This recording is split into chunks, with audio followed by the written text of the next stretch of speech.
What really happened with your host, Mike Rivero.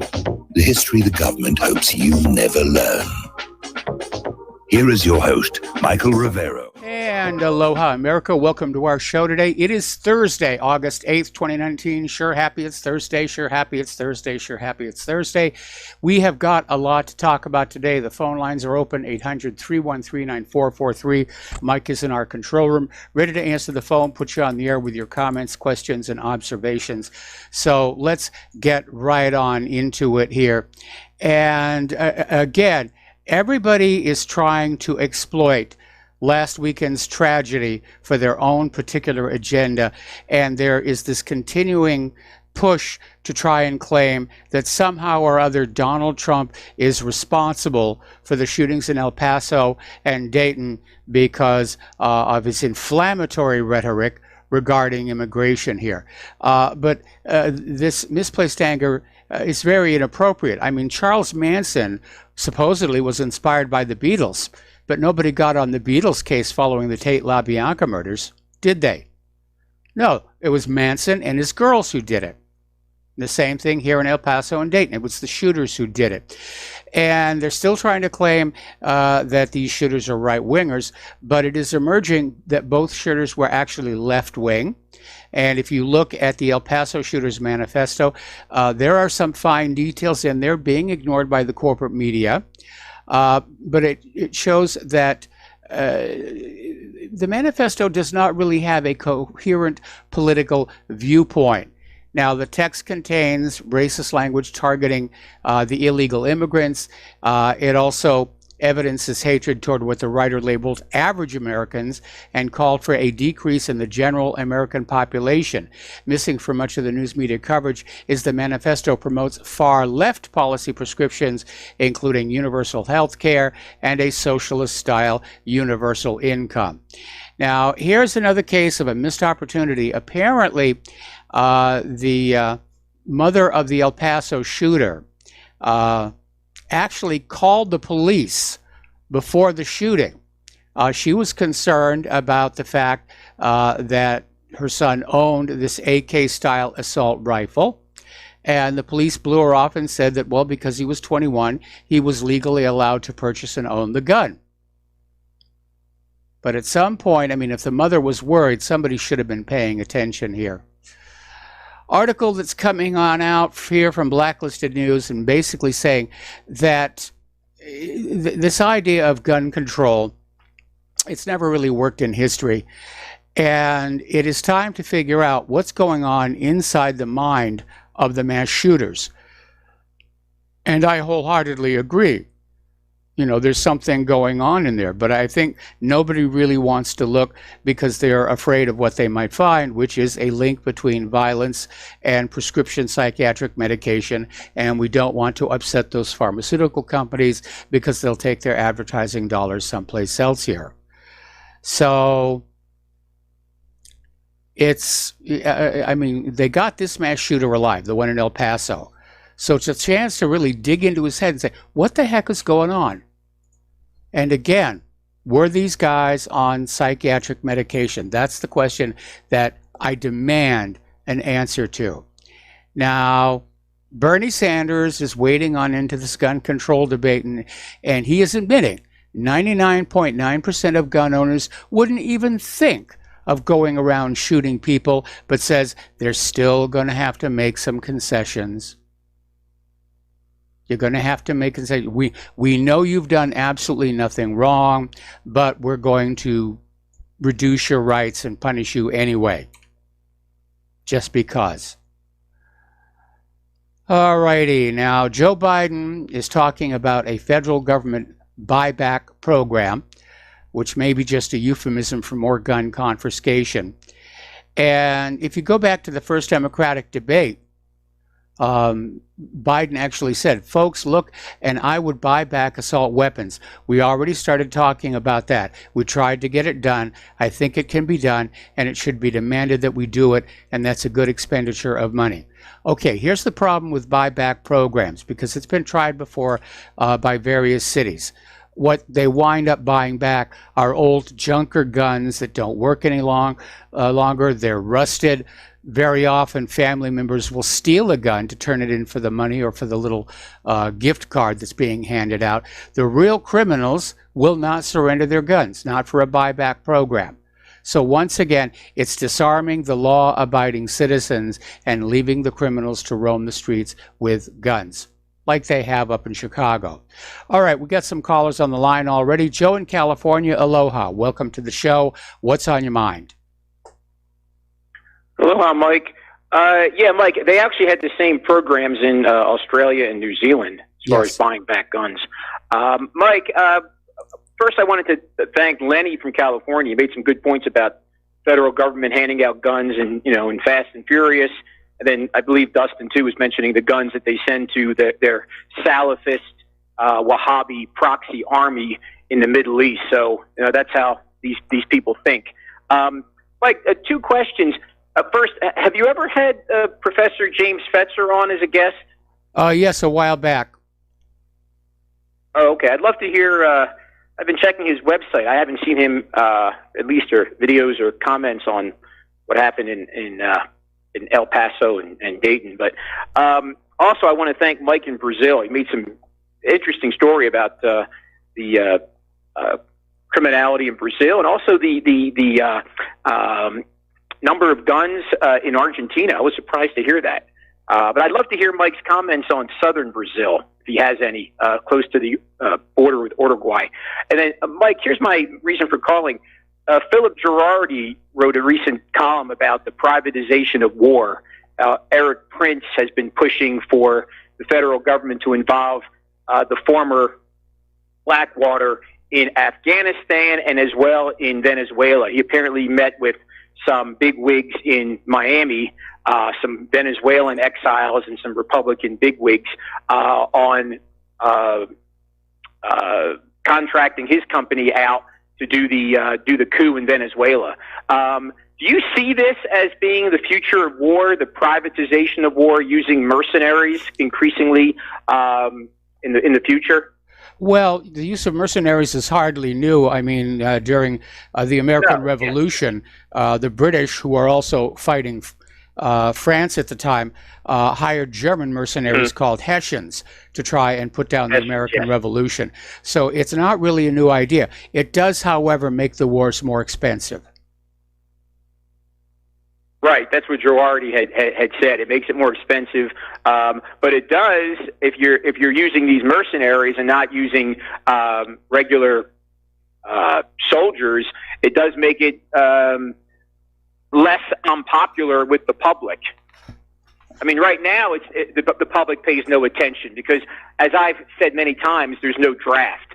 So these phony left-wing anti-war people who were protesting in the streets during the Vietnam War, basically because their own you-know-what was on the line. Yes. And once the draft was canceled, where did all these people go? I mean, yes, we did have the big demonstrations that you've commented on against the Iraq War, in the build-up to the Iraq War, that was completely ignored by the corporate media. But for the most part, these quote-unquote anti-left-wing, anti-war left-wingers, they don't exist. Ever since the draft was canceled, they just don't care. So I think if there has been a little bit of pushback, maybe because of the financial aspect, but I think maybe we will see more of these mercenaries. I mean, we've seen them already. They've been used in Iraq. Yes. And one of them or a few of them were convicted for killing innocent Iraqis in at least one incident. But I think we're going to see more of this in the future. Yeah, we might. I mean, as long as the Federal Reserve can go on printing out that instant money and stick our great-great-great-great-grandchildren with the accumulated debt, yeah, they're going to keep on doing that until the dollar collapses. But, Eric Prince is in the business of marketing war, of privatizing war. And so, yeah, that's what he's going to do, is to try and sell that idea. And possibly back up. They're trying to bring back Guido, despite his recent political embarrassments, and they may back him up with one of Eric Prince's forces.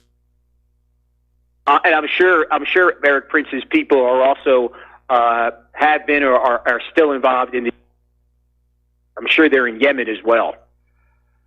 Could very well be. Could very well be. We don't really know where they are or where they're going, and that is being, it's one of the things that the government doesn't want us thinking about. Well, the Saudis, that's all the Saudis have are mercenaries. Yes. From the Pakistani soldiers are their mercenaries, and now I'm sure the Eric Prince's people as well. So, okay, thank you so much, Mike. All right, thanks an awful lot. We're going to do a shout out now to our on-air affiliates rejoining the network, and we're going to go back to the phones to Tony in Puerto Rico. Aloha, Tony. Welcome to the show. What's on your mind? Yeah, aloha, Mike. I need to clear up a legal question that I have.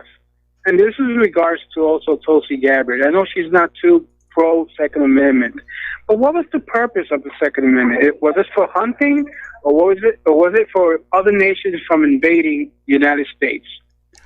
It was basically, back when the Second Amendment was written, the idea that hunting was so necessary for survival, it wasn't even considered a factor. The Second Amendment is all about guaranteeing the American people the right to keep and bear military-style arms. That's when they talk about, the security of a free state. And what they wanted to do was to make sure that the individual separate states had the means to preserve their independence against a possible encroaching government. Their own government, our own government, you mean? Yes. Okay. Behind the Second Amendment, it was like for prevent other nations from invading us. Is that true? Well, certainly a civilian militia would probably help with that as well. But in the event of another nation trying to invade us, the federal government was authorized to put together an army and go on out and meet force on force. But the Second Amendment guaranteeing the right of ordinary citizens to have military-style weapons was all about giving the government a reason to mind its own business. Gotcha. Okay. All right. Thank you, Mike. All right. We're going to let you go. Thank you very much here. All righty. Now, one of the arguments that we're getting from the gun grabbers right now when they talk about sporting rifles with very long clips, they come on out and say, well, who the heck needs that many rounds of ammunition? And Representative Thomas Massey came on out with a tweet that absolutely dismantled the argument by reminding everybody that the police had to fire 58 rounds before they were able to capture the El Paso shooter. 58 rounds. And so if your family is in your home and some bad guys are breaking on in, you should have as many rounds as it takes to defend your home. Because the people breaking into your home, they're not going to be limited to 8 or 10 rounds in their guns. They're going to have the longest magazines that they can find. So, anyway, Visa has announced that, unlike PayPal and Square, they will continue to facilitate gun purchases as long as it is legal for people to buy guns. And he said, we are guided by the federal laws in the country. Our job is to create and to facilitate fair and secure commerce. So if you are going on out to purchase a gun on plastic, get out that Visa card because you will not get any interference from them. All right, we're going to go back to the phones here. Mike in Brazil. Aloha, Mike. Welcome to the show. What's on your mind? Mike, are you there? Yeah, Mike. Yes. Am I coming in? I can hear you now. Oh, okay. No, I was just going to respond to your caller about southern Brazil. Okay, southern Brazil is completely different from the rest of Brazil because mostly are Germans there and Italians. It does not really reflect the Brazilian culture and the Brazilian lifestyle. It's like more or less like New York City. It just does not reflect the average American, in the high plains or in Midwest, is basically just another New York City transposed to South America. But anyway, he was asking about that he was astounded that guns are freely available in Argentina. Yes, they are. Actually, I can tell you, when I met my current wife, to whom I'm married, I met her in Argentina, and she could not believe that every corner, like every block you crossed, there was a gun store. And in the center, what we Americans normally call the downtown area, there were at least 5 gun stores within 2 blocks. Okay? Now, they don't have any military-style weapons for sale, like AR-15s, AK-47s, HKs, and all that stuff. But they do have Glocks, 10 millimeter, 40 caliber, 45 caliber, 380, 38 Super, and all that stuff. They do have them, and they're very, very cheap. I actually bought a 38 Super 6 hour while I was in Buenos Aires. I lived there for 5 years, so I know damn well what I'm talking about. But military-style weapons are not available to the public in Argentina, neither in Brazil.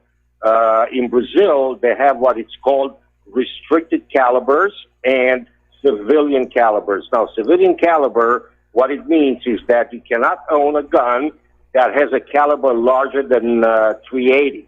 Anything above 380, like 38 Super, 9 millimeter, 40, 45, 44, 41, they're all considered military police ammunition.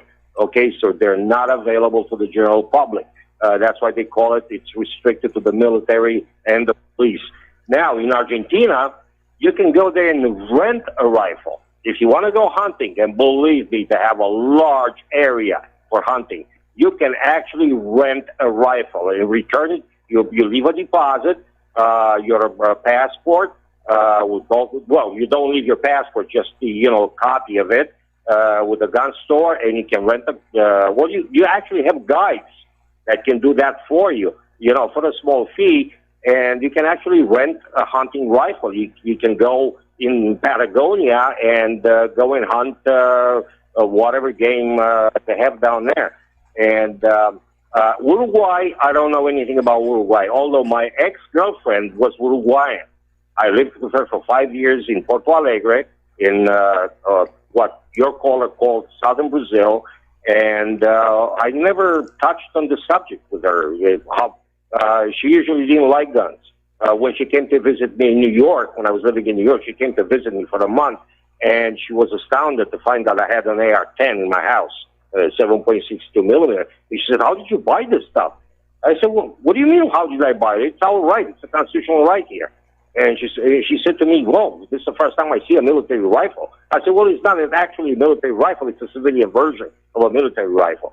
So I take it from that guns are not really available in Uruguay, although somebody told me that they are. I didn't check that personally, so I cannot give you a correct answer on that. I don't like to speculate. Maybe my next trip is going to be to Uruguay and find out if they are available, if firearms are available there or not. But as long as this government in Uruguay is, I suspect that guns are not really likable in that part of the South American continent.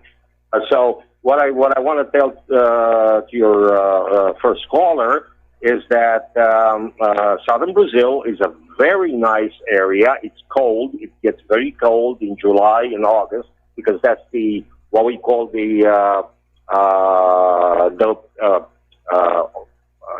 winter, the southern hemisphere winter. Okay, so it's very cold, and they have electric showers, and they don't have the kind of system for heating the water like we do in the States.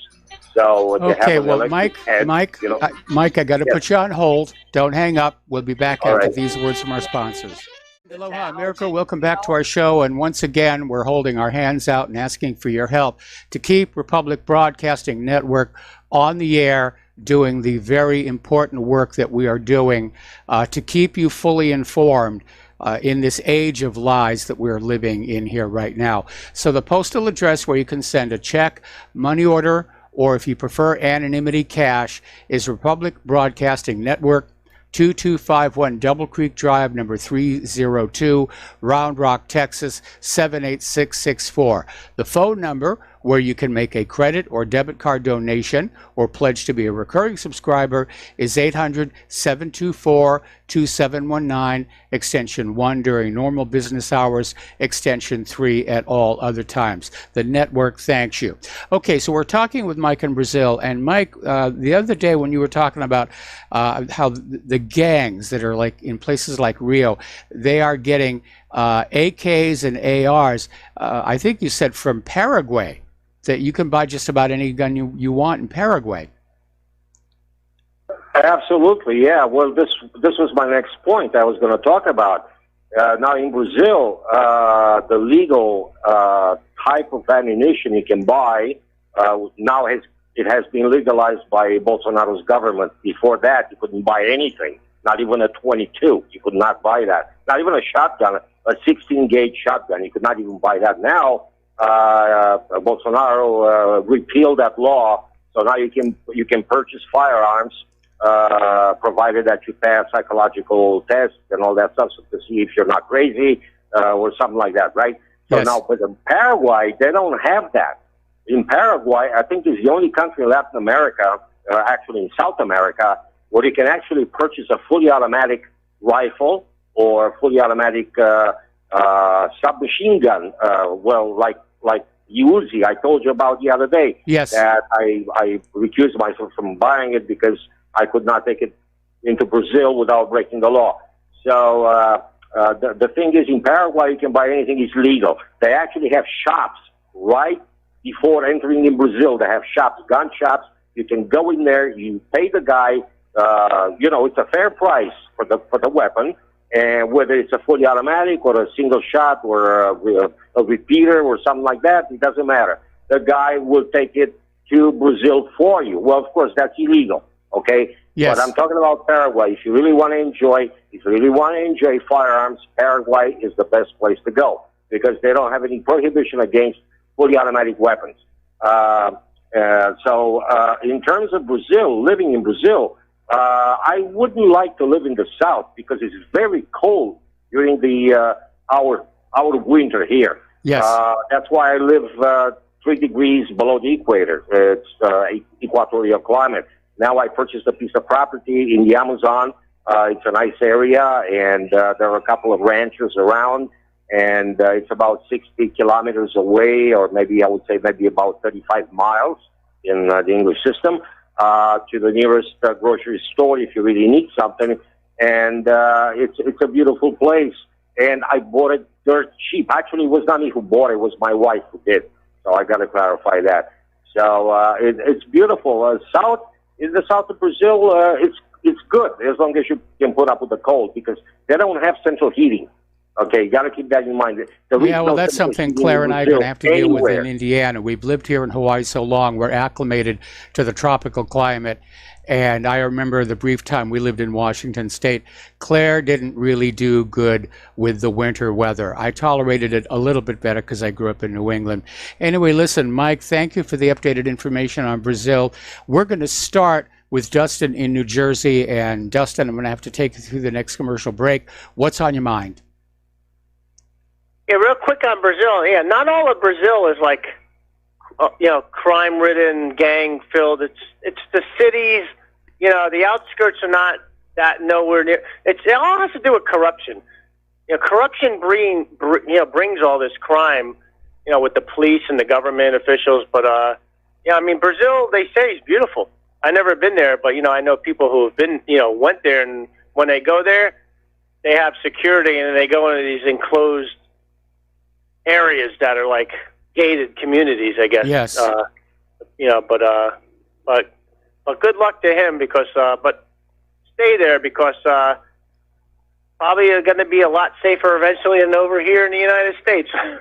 Eventually. Yeah, not much of a reason to invade the Amazon. Yeah. All right, Mike, I got to respond to Al from Canada first before I respond to Tom from Florida. With Al from Canada, Al, there's no democracy in the West anymore. Like, if the United States might be like, he said the last democracy, we're an oligarchy. There is no democracy. You have, like, look at in the EU. That's not a democracy. They can say they're free and fair elections like they always say. The European Union is an oligarchy. It's a small group of people that control all of those countries/states. The same with the United States. The United States is okay, run Dustin. by a small group. Dustin, going to put you on hold. Got to take a break for commercials. We'll be right back. Aloha, America. Welcome back to our show here. We're talking with Dustin in New Jersey. And Dustin, you wanted to respond to Al in Canada. Yeah, Al's right on pretty much everything. He's spot on, but he's wrong on we're not a, like, remember that you said, I forgot the actor's name, he had that, remember on YouTube you can see, he says, like, we're not the greatest nation. Jeff Daniels. Yeah, Jeff Daniels, that's it. And then we're not. There's other countries that have more we are an oligarchy. Look at the British. They voted for Brexit. They're never leaving. They're never leaving with Boris Johnson or not, because it's not the people's. They're not going by the people's will, just like the EU, just like over here. United States of America, United, and the federal government runs it. Borders are never going to be sealed, Mike. I mean, there's no difference between here and what's going on with Brexit. It's a small group of people running the world. It's an oligarchy, and we have an illusion of democracy. You know, we don't have true democracy. Actually, we don't want anyway, right? Because isn't that like a true democracy? If like the town votes to knock your house down to build a park, they can do it, right? It's a mobocracy. I mean, this nation was started as a republic, of confederated states and a limited central government with a democratically elected leadership. Yeah, I'm so, and then I got to respond to Tom, Mike. Tom from Florida. Tom, yeah, I live in New Jersey. It's like I'm behind enemy lines. Even though I register as a Democrat, I voted for Trump. I'm behind enemy lines because, but Tom, you do realize I don't have borders around my state, and neither do you. So as long as the borders are not being closed around the country, it doesn't matter where you are in our country. The illegals are coming into your state. Yes. It doesn't matter if you're a sanctuary city. Sanctuary state's a different matter. You don't have borders. You don't have nobody protecting your borders.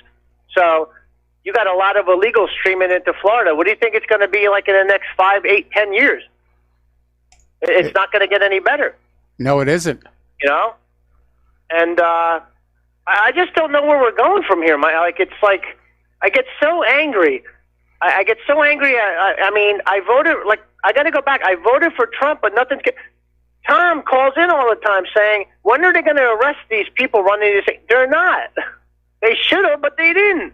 When is the border going to be secured? It's not. It's not. He could have secured it with putting somebody in the Pentagon that would, be with securing the borders, but he hasn't. It's not. And, I don't know. And Mike, one more thing. Did you see the tweet Trump sent out about with the farmers? He said, like, next year we have to do the same. Give them basically $28 billion a year in a bailout. I'm like, that's $56 billion in 2-year bailout, and yes. Most of it's going to factory farms. Like, yep, the small farmers are hardly getting anything. Yeah, how is that helping the farmers find alternative buyers? Like, it's not. It's going to the Green Giants, the Del Montes, and all that, right? I mean, I don't know. Like, I don't know. All right, Mike, have a good show. All right, thanks an awful lot, Dustin. We're going to let you go. The phone lines are open now. So getting on back to the Sturm und Drang over the weekend's horrific shooting here. Apparently, Biden is out there again trying to push this idea that Donald Trump is a racist and that it was his rhetoric that led to these horrible shootings here. And Biden came on out saying that Trump has more in common with George Wallace than he does with George Washington. He then went on to say that Trump has fanned the flames of white supremacy. So that appears to be a major part of what the Democrats are going to be campaigning on for 2020 is, we've got to get rid of the white supremacists. And, if you vote GOP, then you must be a white supremacist. In fact, down in Alabama, in Birmingham, the New Era Baptist Church, which is controversial for the signs they put out front of their church. But the one they had on Tuesday is a black vote for Trump is mental illness. So they're really pushing that as hard as they can. Now, interestingly enough, over at USC, they have a psychology lecturer, Leslie Bernstein, and she is arguing that viewpoint diversity is a racist dog whistle, that free and open discussion on campus is secretly a cover for the desire to spread racism. Boy, how different universities are from when I went, where free and open discussion of any topic was encouraged.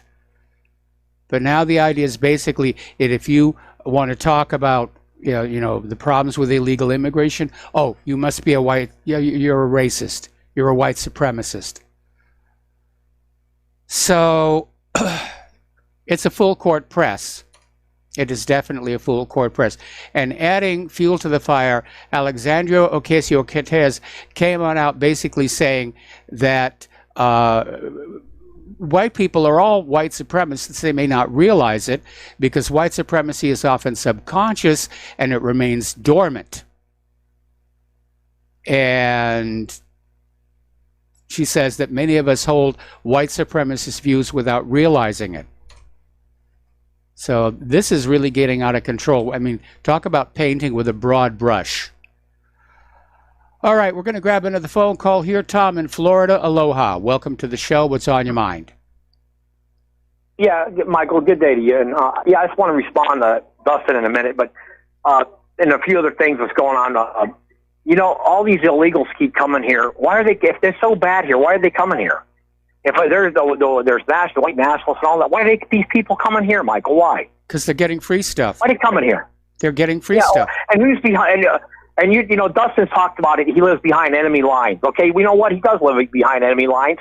If that's the case, he needs to get out of enemy lines to try to be a free man and escape. Maybe he should go to Indiana, where you're at, or Florida, or get out for where he's at. Dustin says he's living behind enemy lines. Well, you know what? We got enemies running in the Democrat Party, and you got some rhino Republicans that are also enemies. Yes. But when you have politicians allowing the illegal invasion, and Dustin says nothing's being happened. Well, Donald Trump got rid of yesterday. 680 of them got rounded up out of play in Mississippi. I guess that's the start. Yeah, but 300 of them have already been let go. Well, Michael, we both agree on that. Trump has not been strong enough when he talks crap, tweets, and all that, and he doesn't fulfill. Like I said, he never arrested these mayors. The Americans who are actually aiding and abetting this invasion, they're not being arrested. Biden, his loud mouth. Okay, Dustin, you want Joe Biden? Go ahead and vote for him. Your state's going to vote for him anyway, so automatically New Jersey's going for him and New York. Okay, and once they get Texas, it's over anyway. But El Paso is what 80%, 80%. It's not even 20% gringo, is it? El Paso? Yeah, something like that. And Michael, how did that happen? Who allowed that? Who allowed South Florida? Who are these enemies that we have? It's all that open borders agenda. It's the globalists. It's the New World Order. It's George Soros and all of his people. And they have managed to convince enough of our politicians here in the United States to go along with this agenda. whether it's just through campaign donations and a lot of money, or they're finding people who genuinely believe the world is going to be a lot better place if there are no borders. Well, I agree with you, Michael. But you know what? We got Chappaquiddick Ted Kennedy, who was behind this, and the guy Cuellar, a schmuck, that was behind that in 65. It all starts in 1965, this invasion. Yes. And, by these politicians not seeing this insanity, what's happening. Look, when you see OAN every hour on the hour, like I keep telling you, okay, and I'm sure you've been watching it lately, when you have the figures of 27 million yes. illegally in here, who's paying for all this? Eventually, you're going to go bankrupt, Dustin, because you have where your enemies are, like your state you're living in, where all the enemies are at. Look at the taxes they're paying in New Jersey and New York to live in them states. You got to be insane. Yeah, people are leaving those high tax states now. Well, Hannity talks about it all the time. They're all going to be emptied out within the next 10 years. Oh, they're not going to be emptied out. They're going to be filled with all of these transplanted Central and Americans and Mexicans, and they're all going to be living on welfare. Well, okay, correct. You corrected me, Michael. Thank you. Well, that's what I meant to say. Well, I'm talking about the natives who've been there for generations. You're absolutely right, but I got to tell you, right now, what I'm seeing with the media, filthy rats. Michael, who was the guy at Dayton that did the shooting? Who was that guy? What was his nationality? The guy in Dayton? I don't know. I mean, he appeared to be a white guy. I heard he's an Afro-American. Could be. That's what I hear. I would like to, nobody showed a picture of him yet. They haven't really talked about him. They keep talking about El Paso, but they don't say nothing about Dayton. They're never talking about Chicago. Hundreds and hundreds of them have already been murdered and shot. Okay? But all you hear are these leftist communist Bolsheviks talking about, Trump. And, Dustin always keeps, I'm not saying he's bashing him all the time, but hey, Dustin, what's your alternative? What is your alternative? A demon rat who totally wants you wiped out off the face of the earth? Or your ideology? No. He's absolutely wrong.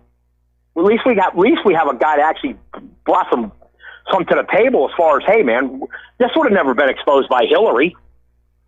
You kidding me? Would there be 50 more million in here by her if she would have won? Dustin? So, yeah, throw a little credit. Give the guy a little bone that he tried to do something. Might not be what Eisenhower did. But still, you got traitors in this government, Democrat, Republican, and even some independents, because they don't know what they're like flip-flop artists, and they don't see what's happening in their country. It's absurd. It really is absurd. And, we keep talking about China. Do you think China really gives a damn what happens in the United States? They like to crush us like a grape. Dustin? I would take exception with that. I think China has been around for as long as they've been around by, just doing business. When the Mongols, came on into China, the Chinese just stood back, opened the doors, and let them in. And when the Mongols saw what was like living the Chinese lifestyle, they assimilated. And that's the way China deals with the things. I don't think China wants to crush the United States of America. Well, right now they're very angry with us over the trade war. But, if we were still engaged in peaceful trade and commerce, I don't think China's got an issue with us, except we keep provoking them with sailing our warships through the Taiwan Straits, the contention over the islands in the South China Sea. And at some point, China's going to get very angry, but it's a reaction. It's not like China just has this inherent desire to crush the United States of America. That's stuff that we've been fed ever since we were in grade school, that these other countries hate us. They hate us for our freedoms and so forth and so on. Well, Michael, I remember when I was a young man when Nixon went to China, and it was like the Forbidden Kingdom. Yes. I mean, when Nixon went, it was like, oh, my God, we're going to a place that's never been exposed. We don't know what these people are all about. They were so poor. I mean, I remember when Nixon went there the first time. I was a young kid. My dad was making us, me and my brothers, watch the TV to see the opening of China because no Americans ever been there, president and all that. And all these millions of people they showed on the camera at that time, all these Chinese were on bicycles. Do you remember that? They were all riding bicycles. Okay, none of them had a car. Maybe a few officials had cars. They were all on bikes.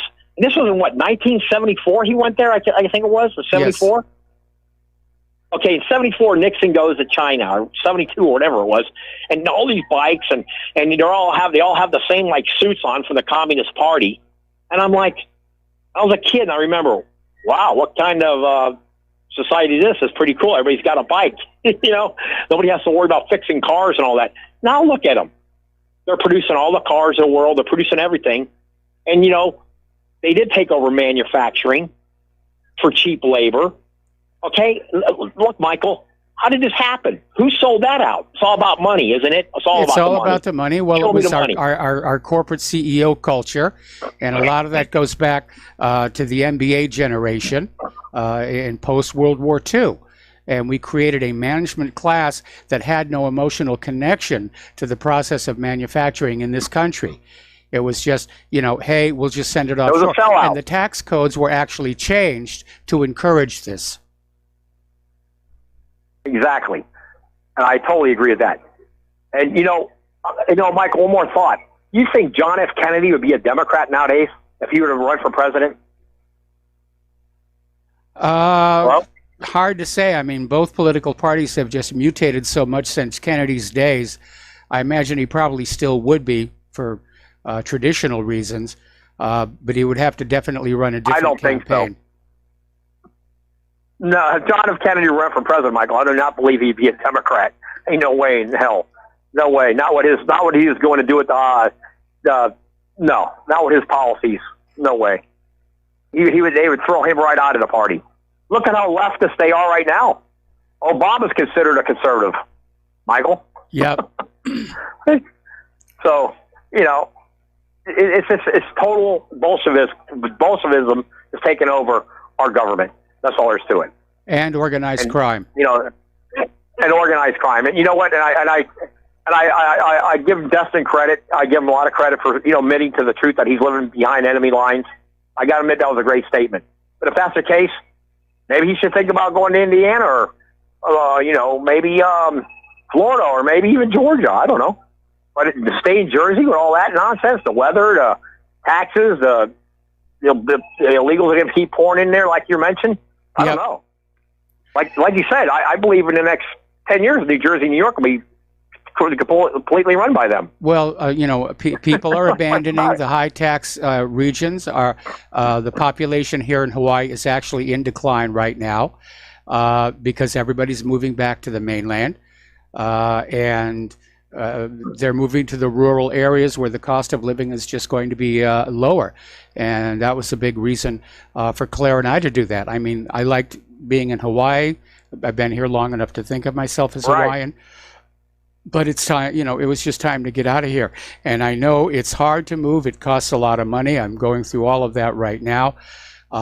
It was a little surprising how much it's costing to move what little we're taking with us and to ship our car back to the mainland as well.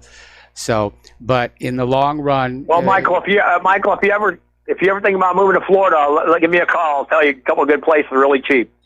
Florida's got some great property up north. You can really get a I've had enough moves for a while, and frankly, I don't see myself moving after we get settled in Indiana. I don't see myself moving anytime soon after that. I understand. All right, Tom, we got to let you go. Got to take a break for commercials. Back with more phone calls after these few words. And aloha, America. Welcome back to our show here. We're going to go back to the phones to Vince in California. Aloha, Vince. Welcome to the show. What's on your mind? Hey, Mike. The argument always comes down to, well, it was Trump or Hillary. Would you rather have Hillary?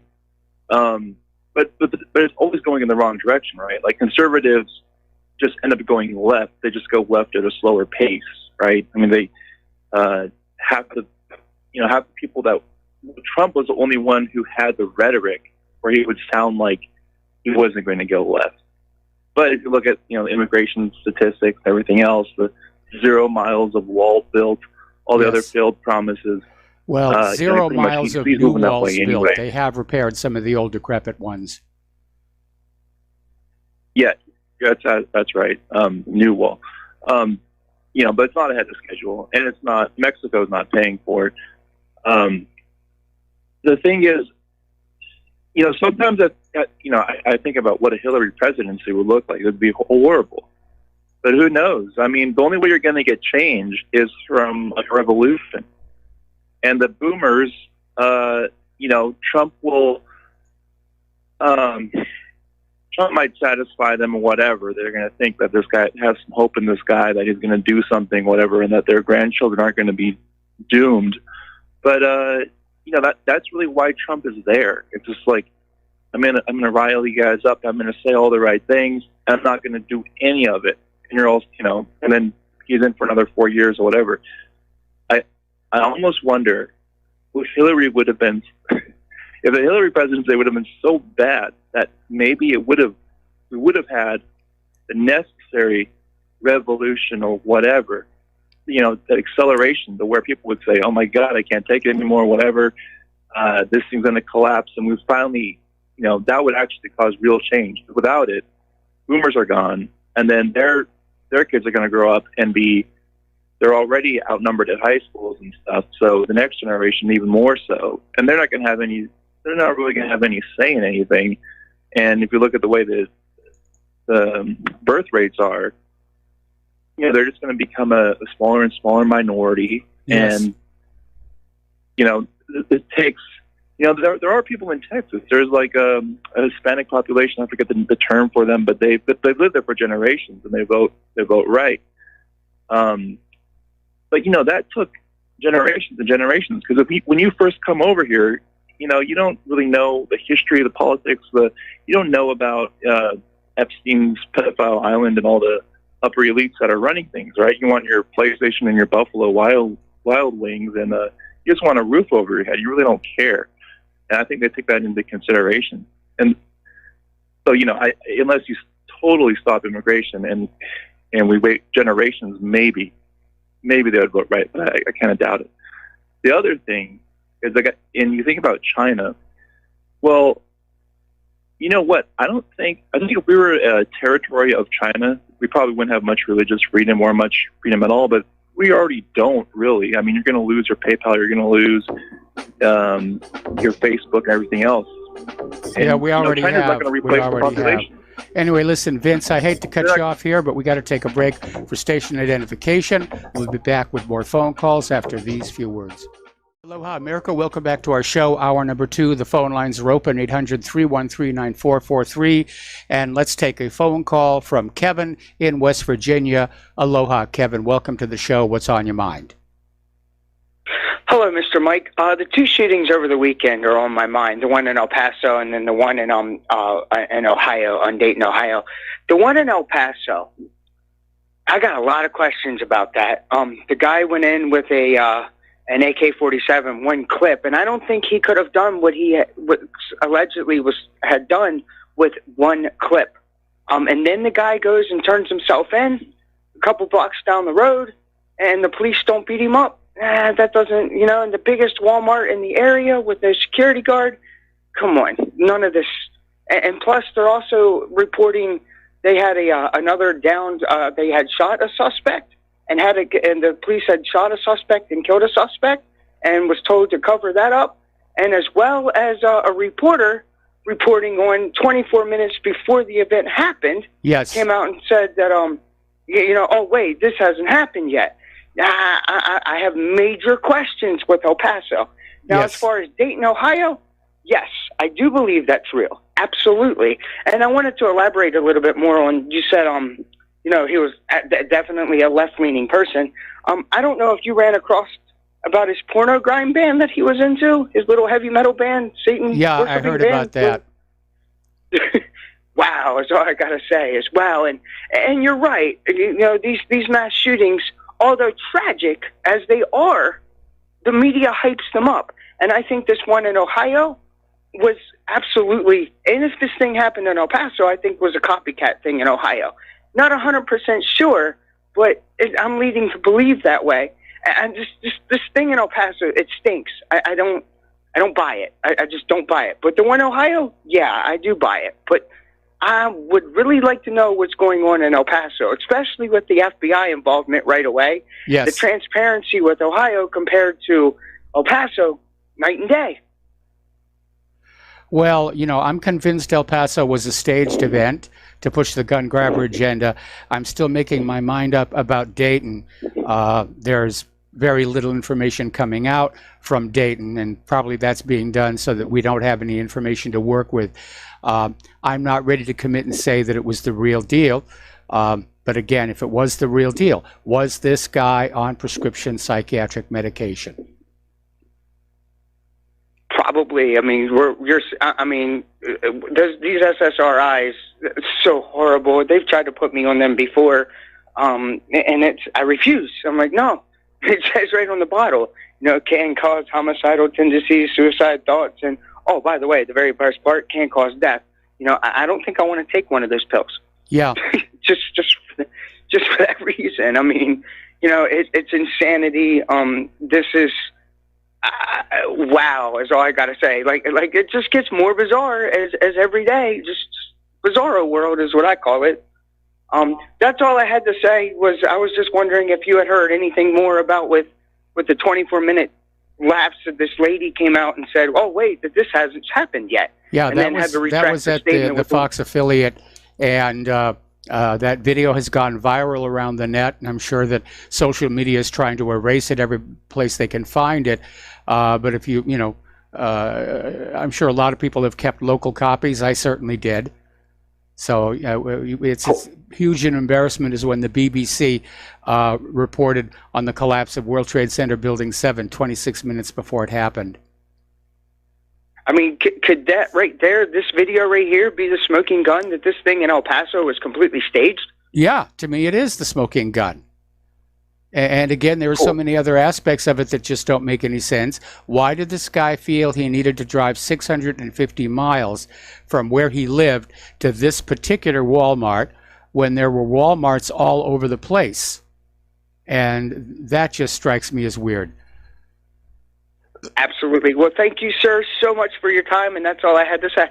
All right, thank you very much. I'm going to switch over to Carmen in Ohio. Aloha, Carmen. Welcome to the show. What's on your mind? Hi, Mike. This is my first time calling in. I wanted to talk about the Joe Biden's idea to ban guns, and I don't agree with that. And I'm almost as old as you are, and if I think you remember back in the 70s, there was a big push for MAD, Mothers Against Drunk Drivers, and what they did was change the culture. They didn't ask that cars be banned or alcohol be banned, but they changed the way people thought about alcohol and driving, and it still affects us today. And yes. I feel that that's the same type of campaign that we need as far as guns. We need to teach gun safety. Yes, laws need to be changed, and I really feel that if a person is found guilty of taking someone's life, that they should forfeit all their government rights. No rights to education, SSI, Social Security, any benefit, because the person you killed no longer has any benefit.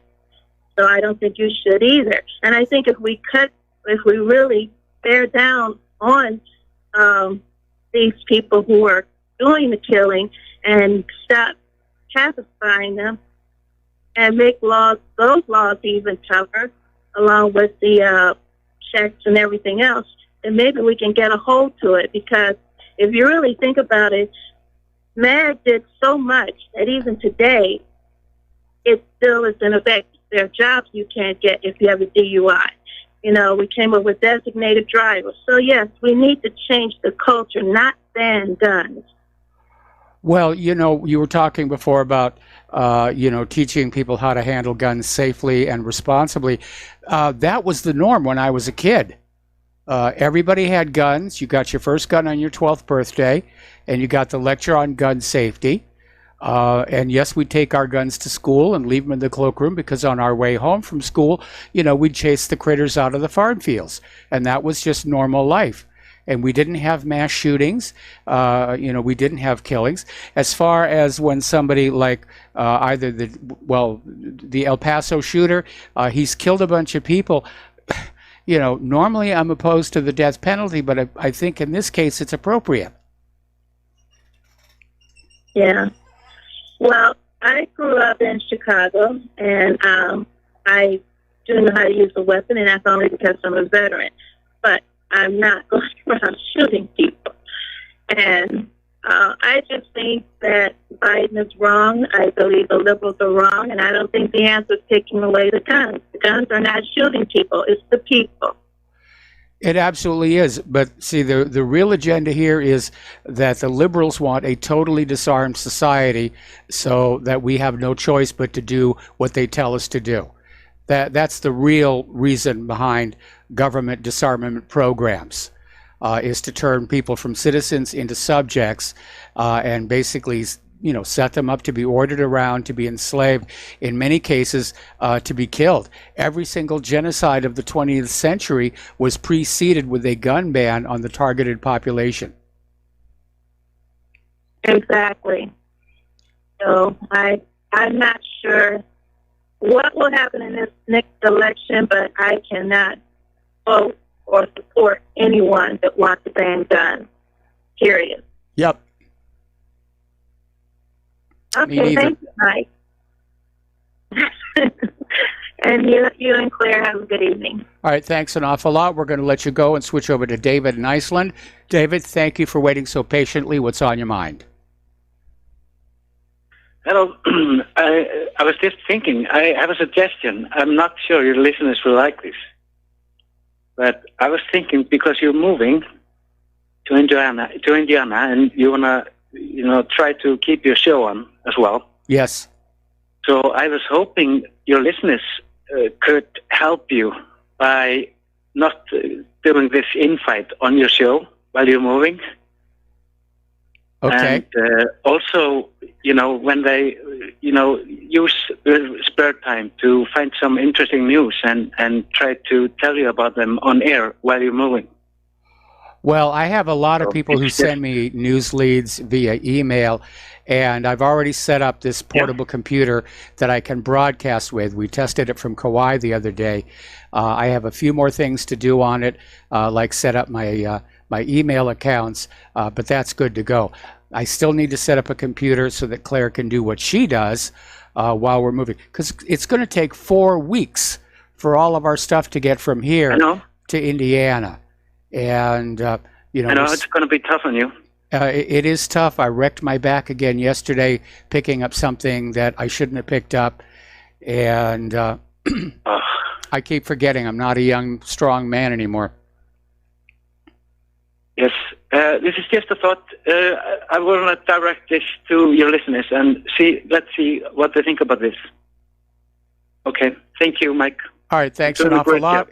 We're going to switch over to Jim in Illinois. Aloha, Jim. Welcome to the show. What's on your mind?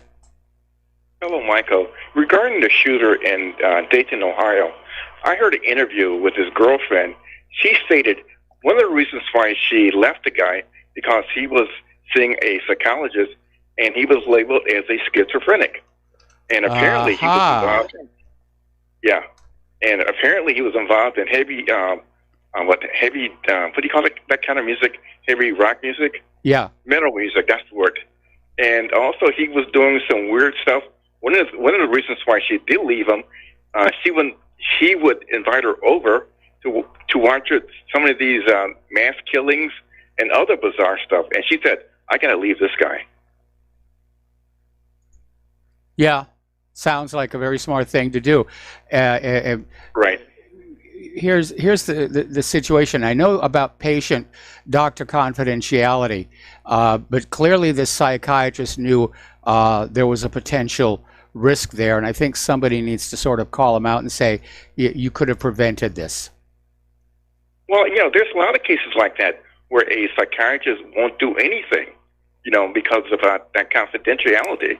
They're afraid of getting sued, so they keep their mouths shut until something does happen. And even if they die, they still won't give out any information.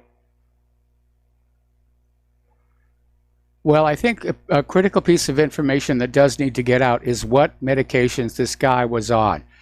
Because if he was being treated for schizophrenia, that's a legitimate question.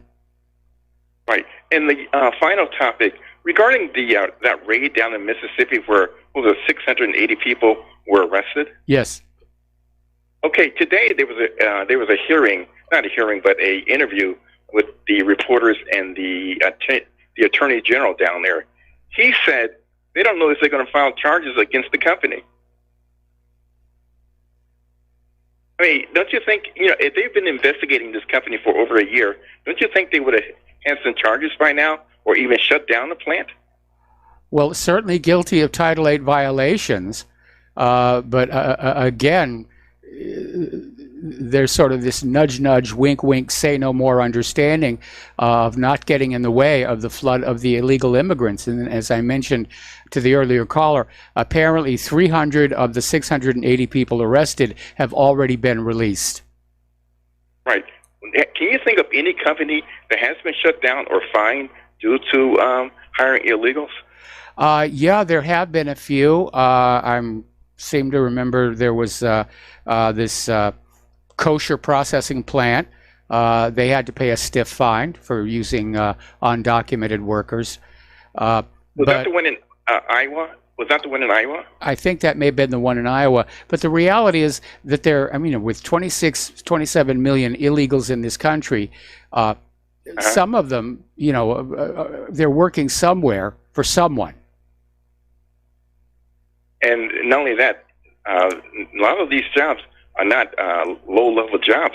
You have illegals working on Wall Street. They're going to be hiring illegals to run next year's census. Are you serious? I'm serious. I did not hear that. Yes. I thought you had to be an American citizen in order to do that. Apparently not. They're going to be hiring the illegal immigrants to do the door-to-door knock on there and, ask you questions about personal aspects of your life. Well, tell me this then. How do you know that the data's correct then? Well, you never really do. I mean, people can lie on those census forms. I understand because the census has gone way beyond its original purpose that a lot of people feel almost obligated to lie. To just sort of mess up the data mining that's going on in there. Now, if you go back to that Constitution, the census exists to draw the boundaries for representation in the House of Representatives. That's it. The Constitution does not authorize any additional questions about your medications or your eating habits or your sex life or any of that other stuff. Answer this question. Now, they go by how many people live in a household. Is that correct? Yes. If you have, let's say you had a state where three-quarters of the state are illegals, will they still be getting the funding like other states? Well, that is an open question here because the idea is the census going to count illegal immigrants as citizens for the purpose of redistricting? And, of course, the Democrats are pushing for that. Mm-hmm. Wow. Well, Michael, I'm going to let you go on that note. You take care. All right, thanks an awful lot. We're going to let you go. We're going to do a shout out now to our on-air affiliates who are just now rejoining our network. Over at Cory Booker's campaign, they have had a new idea on how to defeat President Donald Trump, just prevent him from campaigning. And so basically, Cory Booker is out there calling for the cancellation of all Trump rallies, saying that they're simply a breeding ground for racism and bigotry and white supremacy. This is really getting out there, okay? All right, Democratic presidential candidate Marianne Williamson has released her formal plan calling for reparations for the descendants of enslaved people in the United States of America. And she's estimating it's going to cost about $500 billion. And she came on out and said it's morally incumbent on America to take aggressive action to atone for centuries of slavery and discrimination, the vestiges of which continue to affect black communities. Okay, well, obviously, I think this idea is aberrant for a wide variety of reasons. Nobody alive today was ever a slave, other than that we are all slaves to that 1040 form. Nobody alive today is a slave owner. They're all dead and gone. Not every black in this country is actually descended from a slave. A lot of blacks came to this country after slavery had ended. So what are you going to do? DNA test to see if they qualify? But the key word there is when she's talking about the black communities. So it's talking about pouring money into the local governments of black communities so that they can supposedly gussy up the place here. It's not going to happen anyway. I mean, these promises being made on the campaign trail are no more, it's all the same. It's like when Trump got up there on the campaign trail and promised he was going to pull us out of all these wars. Never happened. Going to get a wall on the border? Didn't happen. Vaccine safety? Didn't happen. Clean up the election system? Didn't happen. Does anybody listening to the show really think there are going to be reparations? I don't think so. All right, Representative Castro is catching a lot of heat for doxing people in his area who donated to President Donald Trump. And a lot of people are saying the backlash from it is so great, it could cost him his seat next election. Now, the other day, a bunch of white Trump supporters went into West Baltimore and cleaned up 12 tons of trash. Made the place look a lot better. And the Baltimore Sun attacked them. Attacked these Trump supporters for cleaning up the trash, claiming they reinforce stereotypes of lazy people in urban America. They reinforce the stereotype that black people don't care about their community and don't take care of their community. Well, you can't win for losing, can you? All right, we got to take another break for commercials. We'll be right back. And aloha, America. Welcome back to the show here. We're going to go back to the phones to Hank in Austin. Aloha, Hank. Welcome to the show. What's on your mind? Thanks for taking my call, Michael. First-time caller, long-time listener. I was listening to you way back when you and AJ were on the same network. And the first thing I want to ask you is, what's the email address where I can send you a video that a short video that my wife pulled off of Facebook within the first 24 hours of the mass shooting in El Paso, because it basically shows the crisis actors doing their thing, and I want to share it with you. Maybe you can put it on your website to share with your listeners. Well, actually, up at the top of the website, in that little white bar right underneath where my face appears, there's an email link, and it will take you to whatever your mail client is, and the address is WRH, that's Whiskey Romeo Hotel, at whatreallyhappened.com. Okay, thank you. Just wanted to confirm that. And then really quickly, the other thing I had, Michael, is I'd like to address your regular callers, all of your regular callers, Kevin, Tom in Florida, Dustin, Jim in Illinois, and even the new ones like Carmen that just called in today, and the young man from Iceland too.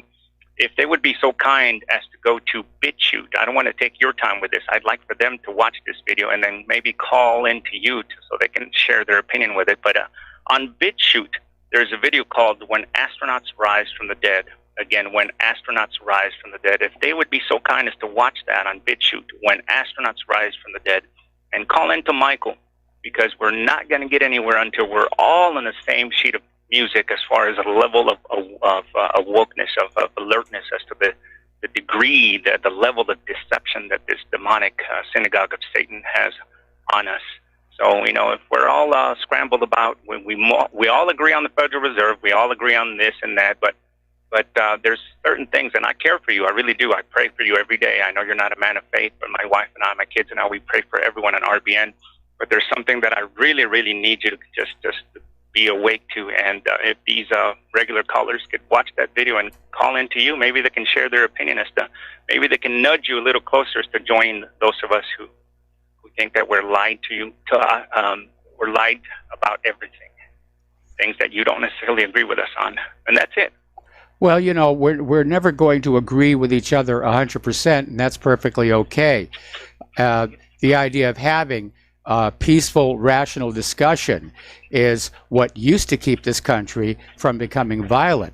But the more and more freedom of speech is suppressed, the more and more people are going to settle their political differences, with a baseball bat or with a car or with a gun or with whatever.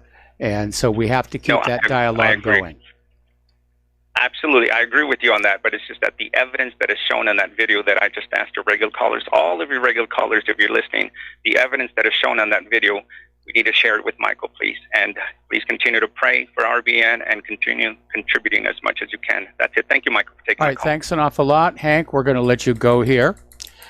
All right. A judge ruled yesterday that Ed Butowski can move forward with his lawsuit against National Public Radio over stories about his role in funding a private investigator to probe the death of former Democratic National Committee staffer Seth Rich. And they make a big deal about here, saying that,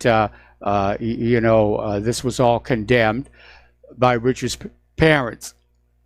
And in the ruling, the judge wrote that speculatory comments written by NPR's reporter concerning Butowski's involvement in the probe implied wrongdoing where none could be proven. So NPR is about to get sued over that.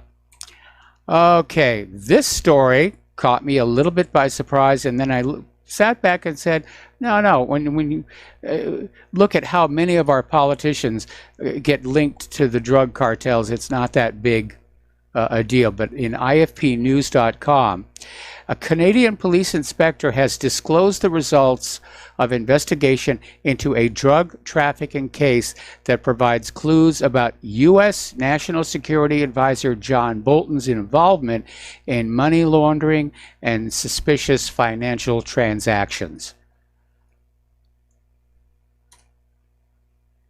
During Prohibition, the gangsters pretty much took over the entire government. And now during the drug prohibition, it looks like the drug lords have pretty much taken over the entire government.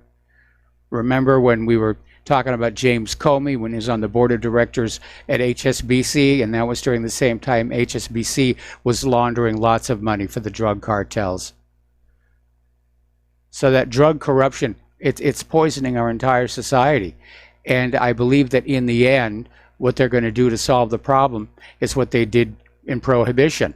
They're going to call it off. Say, no more prohibition, no more big money corruption. All right, we got to take another call, or rather another break for commercials. We have a caller waiting on the line when we come back. And aloha, America. Welcome back to our show. We're going to go back to the phones here to Mark in North Carolina. Aloha, Mark. Welcome to the show. What's on your mind? Hello, Mike. Hey, Mike. What do you? I just want to ask you. How serious do you think the situation in Kashmir is?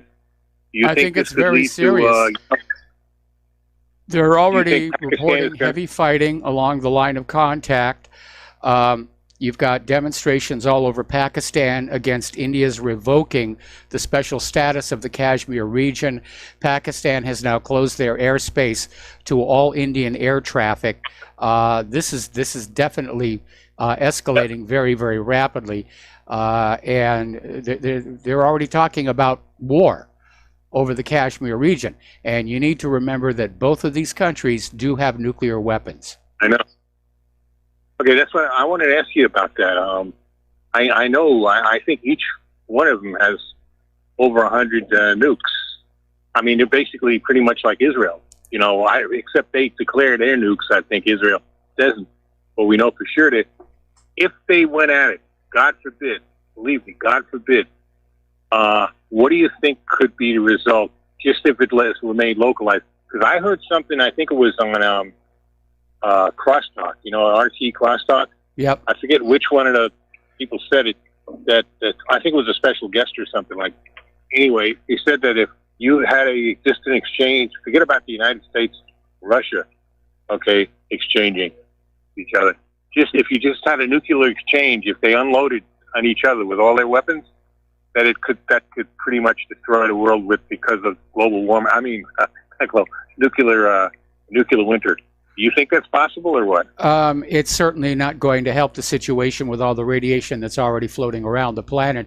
But I don't think, if it gets to the point of a nuclear exchange, I don't think they're going to get the chance to employ all of their weapons, because the first target each of these countries are going to hit are the military command centers of the other. And that's going to bring things to a screeching halt. All right. I mean, that's pretty. See, I mean, it's bad enough if you saw the whole Indian subcontinent and then some possibly, destroyed. My hope really right now at this point is Putin. He's a real statesman. It's not like the crazy man we got in the White House right now of our own, and the gangsters like Bolton, like what you just described. Yep. It doesn't surprise me, being that he goes back to Iran-Contra, and that was all about that. Gary Webb made it clear in his, book and his shows, and he was rubbed out for it too. That was all the drug dealing going on. But I think Putin really is respected, and hopefully he can step in there and get them to be at least to a point of not going to all-out war with each other. What do you think? Well, I don't know that Putin is planning on stepping in. I've heard absolutely nothing from Russia's foreign ministry about India and Pakistan. But, one good thing could possibly come of this if there's a nuclear exchange between Pakistan and India. It might wake the rest of the world up as to just how close we are to a nuclear world war. And they might start putting pressure on their respective governments to back down. Wow. Kashmir right now belongs to India, right? Am I correct on that? Well, see, both countries claim it. India has sort of been administering it, but they had granted Kashmir a semi-autonomous status, which they have now revoked. You'd think they would have taken care of that when the British let go of the Raj back in the 1940s. You'd think that would have all been taken care of one way or the other, It probably should have been taken care of back there, but, India and Pakistan have been at each other's throats over Kashmir, and I don't even know what's in Kashmir that's worth fighting over. But again, if you go back to the early history of India when it first became independent, and the hostility that erupted between the Hindus and the Muslims that led to the creation of Pakistan, there's sort of a traditional enmity between those people. But they're really the same people, really. I mean, it's the same, whenever I get these calls, saying they can charge me 0-degree credit cards and all that, it's coming from somewhere in the subcontinent there. I don't know where, though, but it sounds, basically the people sound the same as far as their accents go, geez. You think, man, that, that they realize they're basically brothers and sisters. I mean, you're the same, absolute same people, other than they've got different religions. Am I right or what? Yeah, but having a different religion, I mean, throughout history, different religions have been used to drive people to war, whether it's Arabs against the Israelis, or Christians against the Saracens, or the Hindus against the Muslims. It's a very, very dangerous situation, and it does appear to be escalating. God forbid. God forbid. Okay, and then think of the maniacs we have in our government. Both of the hoodlum is just a gangster, and which doesn't surprise me. But you look at Pompeo, who believes that pretty much that we need to bring the end times on and bring them on quickly. That's a scary thought. Jesus, he makes the way for Jesus Christ to come back, and Kushner at the same time is one of those Habab Luboviches, yeah, who thinks it's time to one of his Messiah back, but whoever that's supposed to be. So I mean, and well, in the Jewish faith, the Messiah has yet to come. The Jewish faith has never had the Messiah. They rejected Jesus as being the Messiah, and they're still waiting for their Messiah to arrive. Yeah, but I think he expects it to arrive again during some kind of a horrible nuclear war. I mean, and these people are running the government. That is scary, boy, isn't it? What do you It say is so? very scary. All right, Mike. That's it. Hey, look, when are you moving? Soon? Well, yeah, we're still in the throw out stuff that we're not taking with us phase, and then next week the movers show up to pack up the rest, and then basically we fly out of here on the last day of the month. And I would assume rent prices and house prices are much cheaper out there, right? Oh yeah, it's Indiana. amazing. It's amazing, and not just the rental prices, the food prices. Everything's going to be much less expensive there. The food's going to be a lot fresher because you're much closer to the farms. I mean, here in Hawaii, so much of the farmland has been turned over for real estate development. Even the King's Hawaiian sweetbread is brought over from the mainland. And everything you get at the supermarket, it always tastes like it's just a couple of days old. It's never really fresh. So that's going to be something else I'm looking forward to. But best of luck to both of you, okay? All right, thanks an awful lot. We're going to let you go and switch over to Keith Rogers. Aloha, Keith. Welcome to the show. What's on your mind? Well, since you said one thing, I was watching a couple of videos on Twitter earlier, these farmers over in Mississippi saying that because they're losing the immigrants, their crops are rotting on the vine, which I'm sure that's going to affect the food market. But anyway, the hardest thing is... I want to address that. I want to address that because right now, the vast majority of harvesting on American farms is being done by machinery. This Automated. idea that we need the illegal immigrants to harvest the crops, that was certainly true 20, 30, 40 years ago, but much less so today. Right now, the American farms, the problem they're dealing with, of course, is they couldn't fully plant their fields because of the flooding, and of course, because of the Chinese trade war. They've lost some of their biggest customers. Yeah, then you yourself would say, though, I mean, I saw your comment on your page earlier, but they're arresting the wrong individuals. They should have been going after the property owners because they're the ones in Title 8 violation. If you stop it at the source, they wouldn't have jobs to come to, correct? That's exactly right here. I mean, the reason we have this illegal immigration problem here, the laws are on the books. They're simply not being enforced. Right. All right. Then the other thing I was going to tell you about, I don't know when Americans are going to stand up. And I've been researching this. It's like listening to Mike Gravel. You know who he was, right? Oh, yes. We had him on the show once. Okay.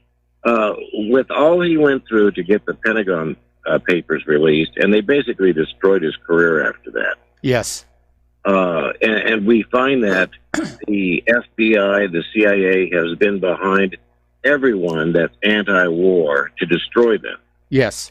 And with the tensions growing in the world today, when will Americans stand up to did it mean anything when 500,000 Iraqi children were starved to death? What about Venezuela? What about the sanctions on Iran? Even the Jews that live in Iran. When will Americans do anything to protest what's going on? And one of my friends over in Russia today sent me a clipping. It says Representative Tulsi Gabbard's statement on joint session of Congress with Ukraine president. And she goes on talking about supplying the lethal aid over there to Poroshenko. And then it goes on to say, by providing lethal and non-lethal aid training, we can both support Ukraine's peaceful aspirations, contribute to the stability of the region, which means stability just means Western back of it, and of our allies. And we have to act in a way which takes seriously the threat of Russian aggression against its peaceful sovereign neighbor. I mean, it's like George Carlin. It's a big game and you're not in it. Yes. But what I see trending-wise is what was done when you listen to CIA, the ex-CIA, which was the highest one that ever came out of the CIA, which came forward, John Stockwell.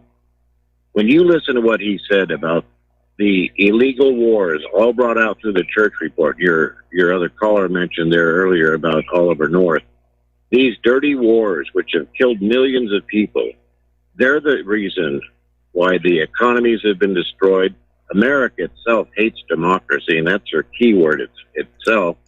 They don't want freedom. They don't want democracy, and you can tell that by destroying any anti-war movements, anyone that stands up like Martin Luther King, how they treated Muhammad Ali, and then the so-called racism charge when Pastor Wright came out there with his goddamn America clip. But Fox News only aired the first few seconds of it. They didn't go on to talk about the oppression that America has done through its military to the third world and other black communities and stuff.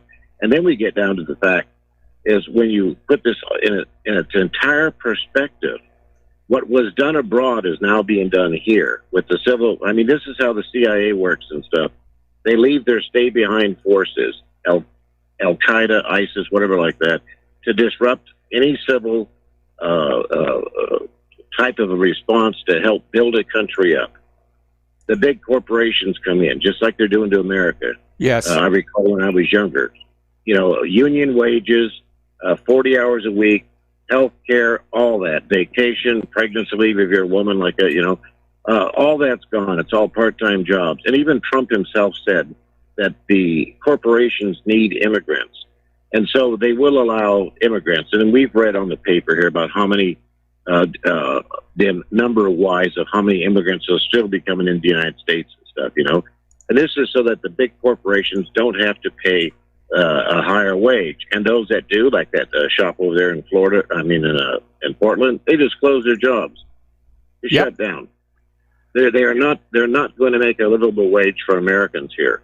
And it's like I say, so we can, as a whole, as a people, we can blame, I guess, the Hispanics for seeking refuge because their countries have been destroyed by the CIA.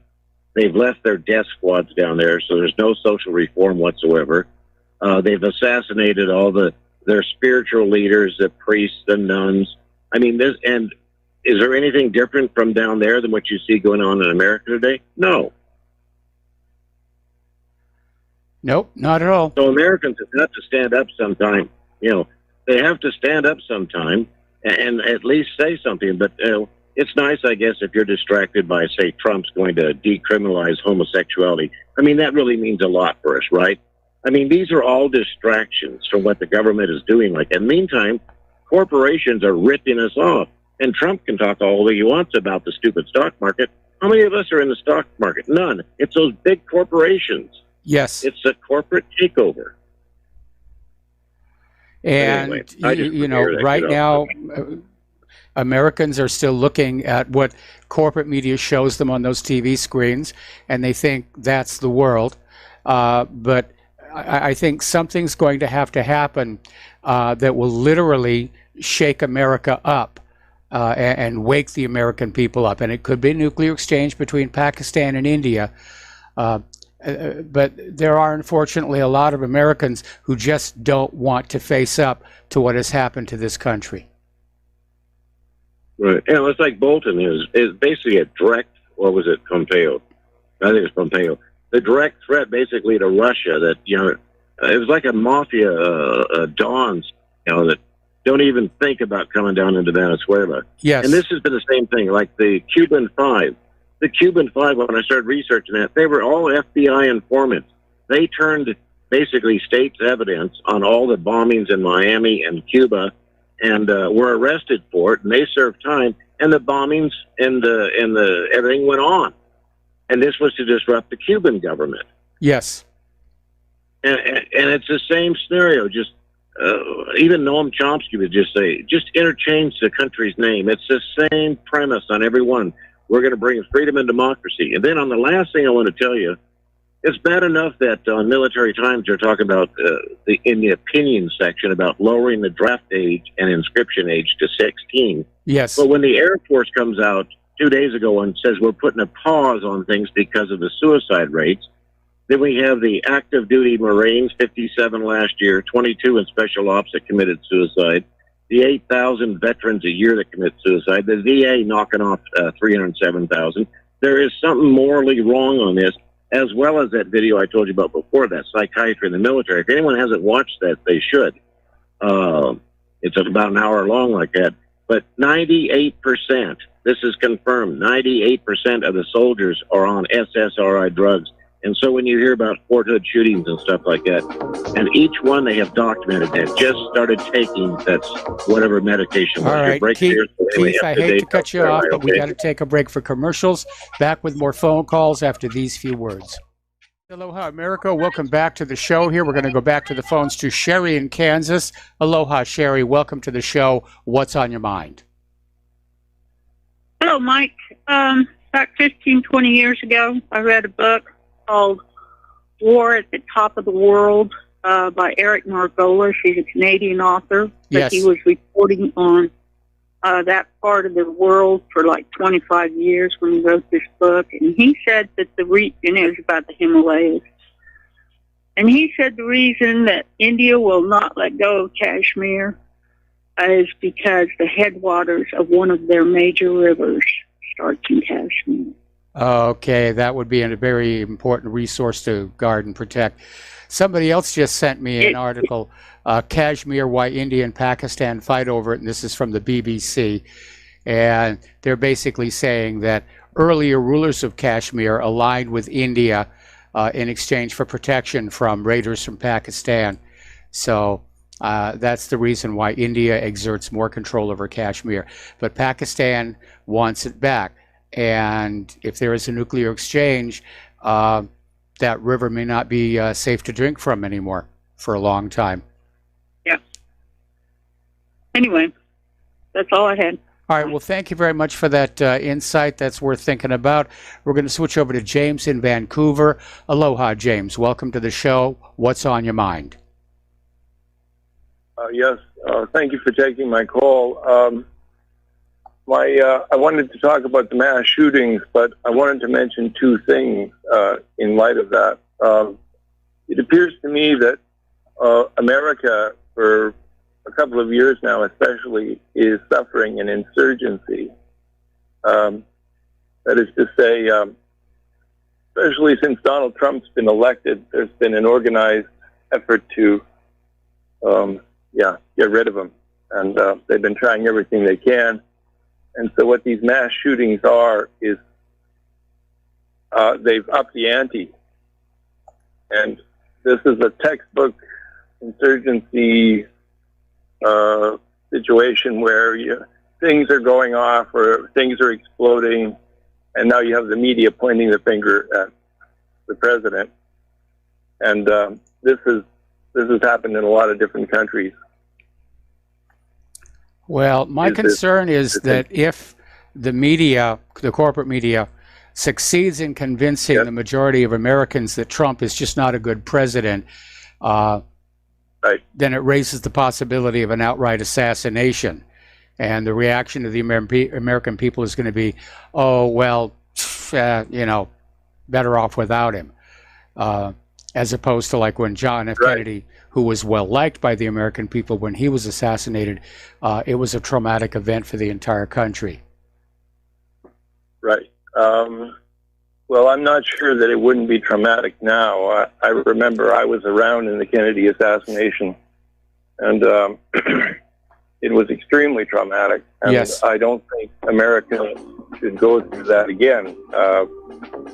So now, well, I hope we don't go through that again. Anyway, James, stay on the line. We've got to take a break for station identification. Don't hang up. I'm going to come right back to you. Aloha, America. Welcome back to our show, hour number 3. The phone lines are open, 800-313-9443.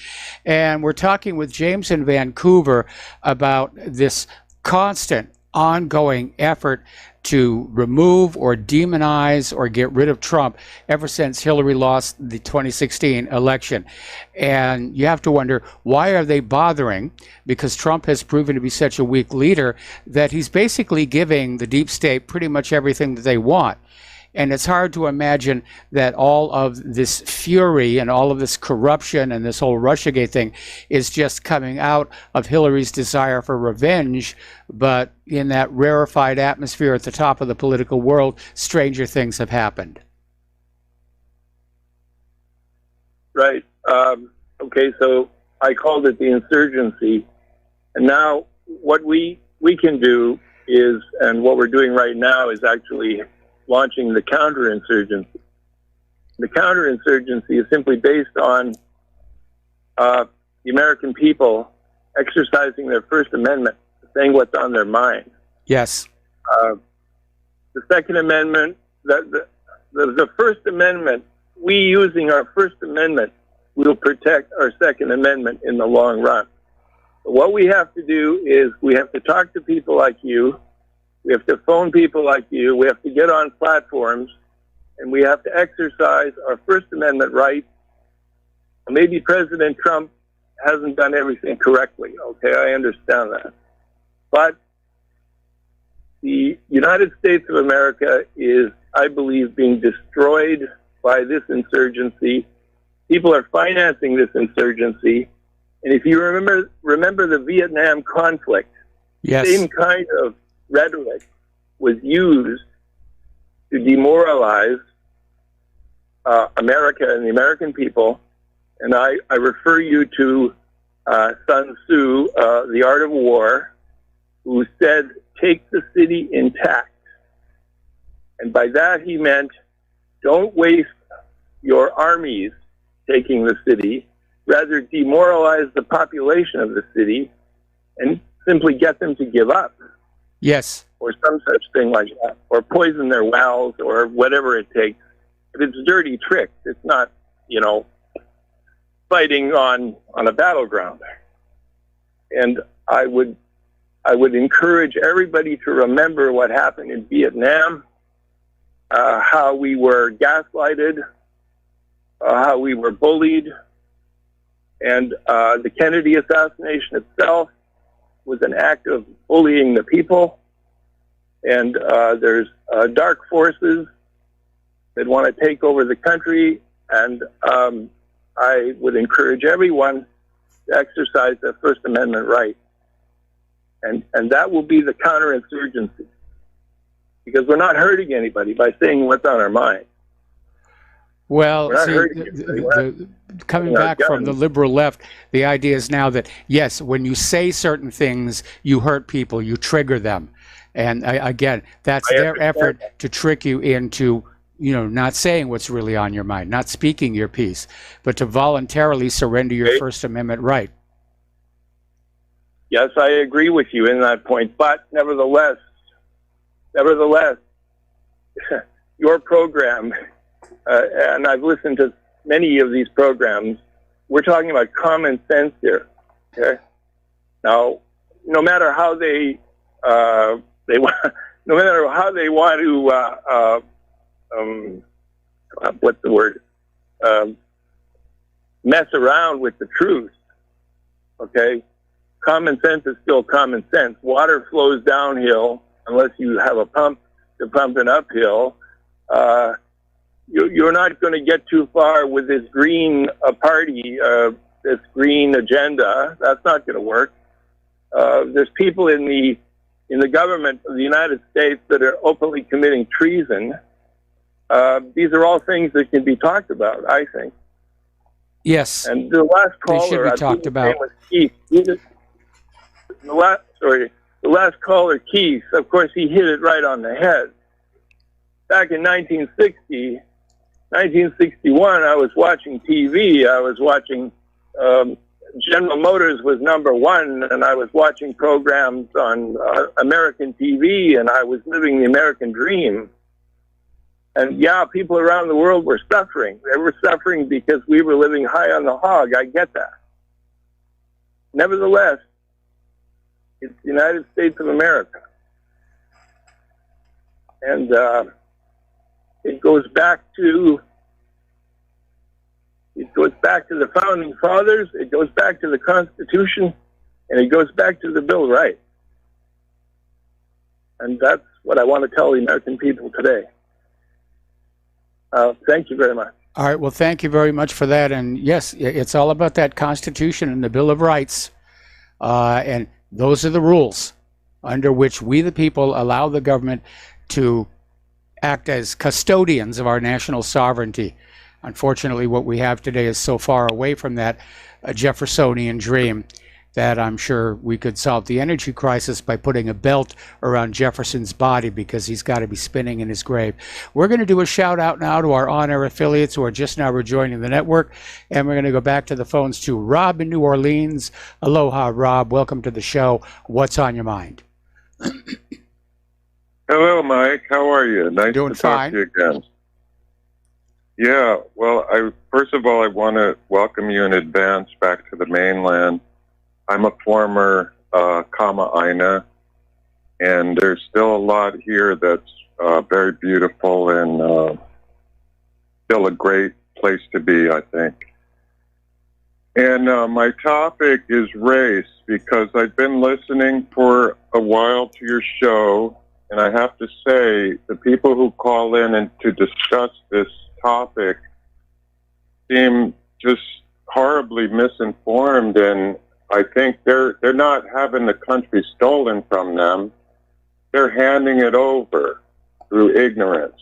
And what I mean by that is black people are, a few historical facts here. Blacks enslaved other blacks in great numbers in Africa and continue to do that today. By numbers, the greatest number of slaves were held by Indians, East Indians. That's where the largest slavery in numbers actually existed. Tibetans, remember Save Tibet? Yes. Tibetans have slavery. Chinese have slavery today. Countries in Africa have slavery today. Black people can be very, very racist. If you ask my opinion, I'm down here in the Deep South. I'm a mixed race person, so I'm not offended one way or the other. Black people can be just as racist, if not more racist, than white people. I've seen it all my life. They could also be just as more enlightened or just as enlightened and non-racist and accepting. A trick is being played on the public. If you go back to the civil rights era, and when they first introduced telling students in great detail about the evils of slavery, remember the image of the guy's back who got whipped, the slave? That was a big icon of that era. And they convinced people that blacks were enslaved because they were black, because whites hated them. That's not true. And the whites, everyone has tried to enslave everyone insofar as they were able or that was convenient. The first group that the whites tried to, the settlers, I should say, tried to enslave were the Native Americans. Yes. They would not work. They would not work because they had a culture, a intact culture and they could communicate with each other and they could put up resistance. They would have been the slaves if it weren't for that. Other groups they tried to enslave, the Irish, every person, not because of their color. They tried it with others first, before blacks. For the blacks, the fact that they could transported them over oceans enabled them to disorient them in such a way that they were able to be enslaved. It wasn't because they hated or disliked them. Now, what happens when you believe something stupid, and I could go to every culture. If you were to show people in great detail what Hawaiians did, yes, okay, you would be appalled. But that will never be shown because there's not that many books or videos or anything about how terrible Hawaiians were, or I'm not singling anybody out. Each group, especially when we're talking the 19th, 18th century or before, have done terrible, evil things. The Mayans. Yes. So the white people even are under this impression, even ones who think that they're combating this whole racist thing, they believe the nonsense probably out of a sense of guilt. Or maybe they don't particularly like black people, which is fair enough. People don't like fat people. People don't like other white people. Some blacks don't like other blacks. But people get sucked into this thing where they have been tricked. And I believe it's an agenda. It's being done intentionally. It is every bit as bad as people say who think there's a conspiracy that to overthrow the country. Yeah. But I would tell these people, you cannot fight a evil takeover with ignorance and by remaining ignorant and fight these people. You will just create violence. That's the definition of violence. Trying to fight while remaining ignorant and not wanting to discover how you wound up in the situation where you could be deceived that way, when a lot of it is your own fault. White people out there, at which I'm included in that. As I said, I'm mixed. I'm not on either side of it. White people's ignorance and not paying attention to what's been going on in the school systems. I mean, you don't have to be a humanities professor to know these things I'm telling you. It's pretty easy to figure out. Look at South Africa today. Yes. Once you change to a black leadership, you don't get a more enlightened leadership, because black people are not more enlightened or kinder, and neither are women. Look at Barack Obama. If you go, I challenge anyone to go and watch on the internet Barack Obama as he tells you about Assad, and we must remove Assad. That is evil. He is an evil person. I could tell he's lying. I could tell that he knows he's lying. So when you replace a leader with a black leader, you're not going to get anything better. You're going, or worse, you're going to get the same type of exploitative. Black people have shown that when given power, they will behave exactly like the worst white evil person, and in some cases worse. You know, I'll tell you. Yeah, the black movement. I'm still very much.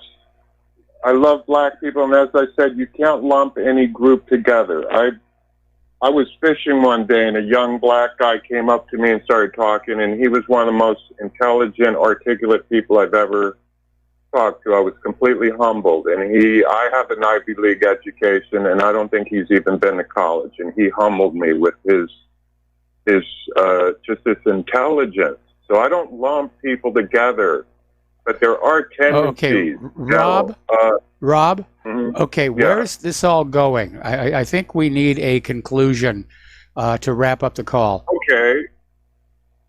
I would like to wrap it up by saying that in order to solve this, the way race is being used as a lever to destroy the country, people who do not want to are going to have to go back into their education and re-understand things that they think they know so well, but is not taught in the schools.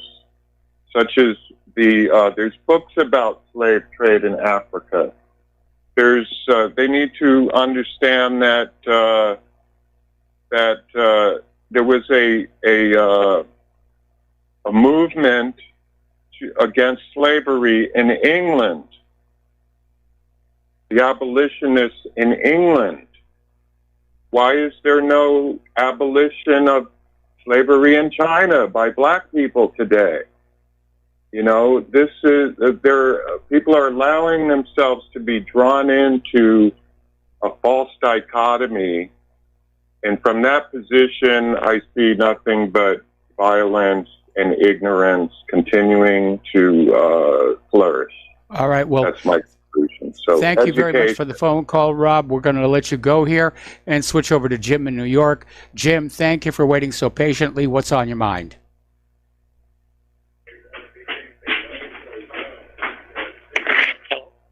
Hello, Jim. Okay, we lost Jim. Let's switch over to Art off the grid. Aloha, Art. Welcome to the show. What's on your mind?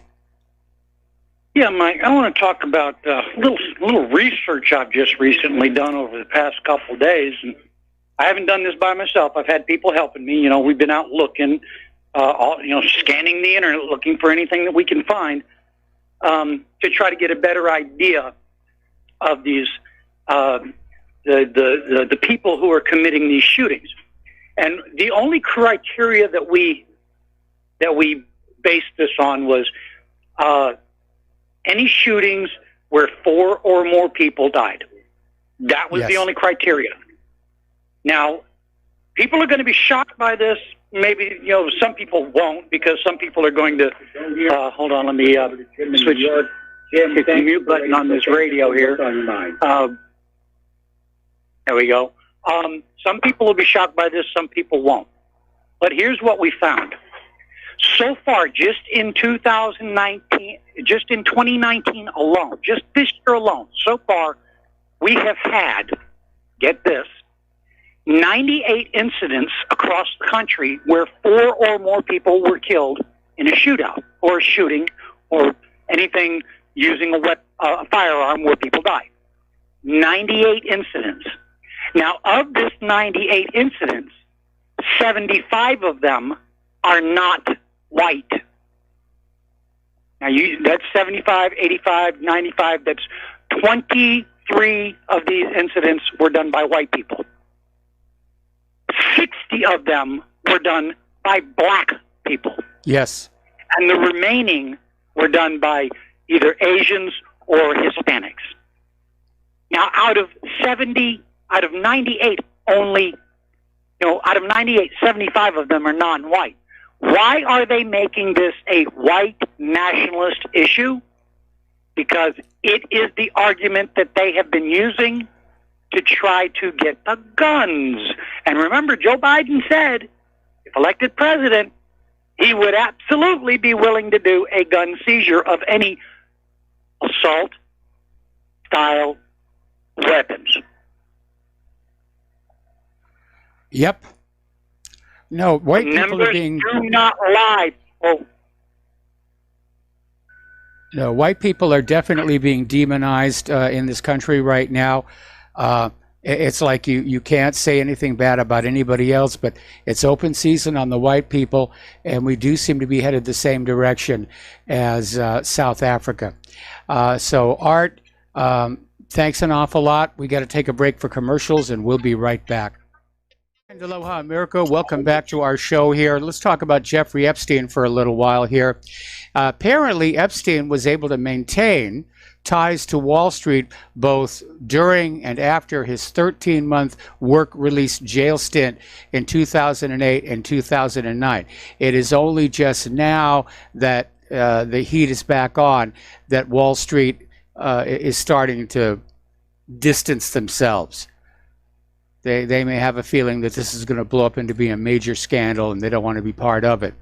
Over at Victoria's Secret, billionaire Leslie Wexner accused his former money manager, Jeff Epstein, of misappropriating millions of his fortune.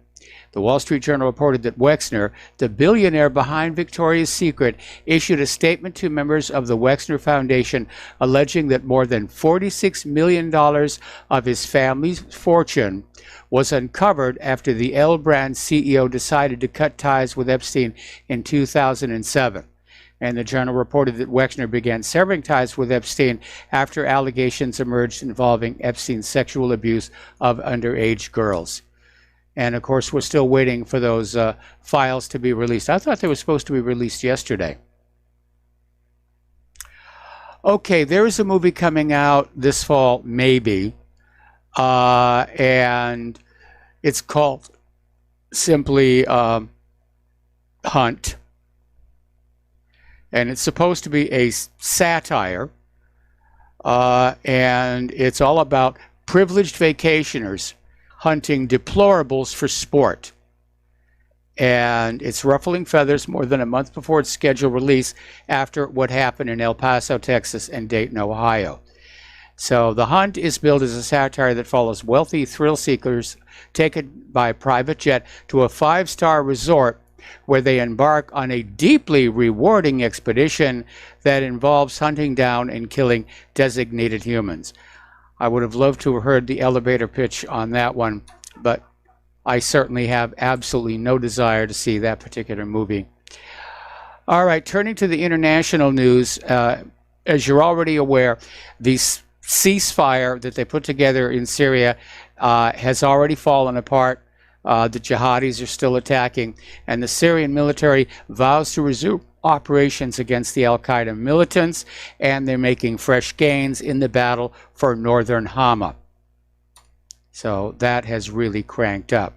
Now the Pentagon is wading into this little tiff, if you will, between Turkey and northern Syria. Turkey has announced they're planning on invading northern Syria to push the Kurds back from the border. They basically say they want a 20-mile buffer zone. The Pentagon is now saying it will prevent the unacceptable Turkish invasion of northern Syria. So, again, everybody's arming up. There's going to be more fighting. The United Nations is accusing Yemen forces of attacking northerners. And they're expressing concern about the Saudi and UAE-backed government in southern Yemen and its recent treatment of people in the northern part of that country. Now, since the Houthis, who control the north, attacked government military targets last week, there have been growing reports of arbitrary arrests and assaults on northerners in what appear to be revenge attacks on civilians. And the United Nations is concerned. It probably won't do anything about it. Well, apparently reviving the Skripal affair in order to keep the Russiagate sanctions against Russia, now that Russiagate has fallen apart, has kicked up that whole controversy all over again. And the Russian embassy is out there saying that London is still spreading misinformation and still refusing to share the details or any evidence as to what they found. So the embassy is saying the British continue to invent stories and then pass them off as established facts.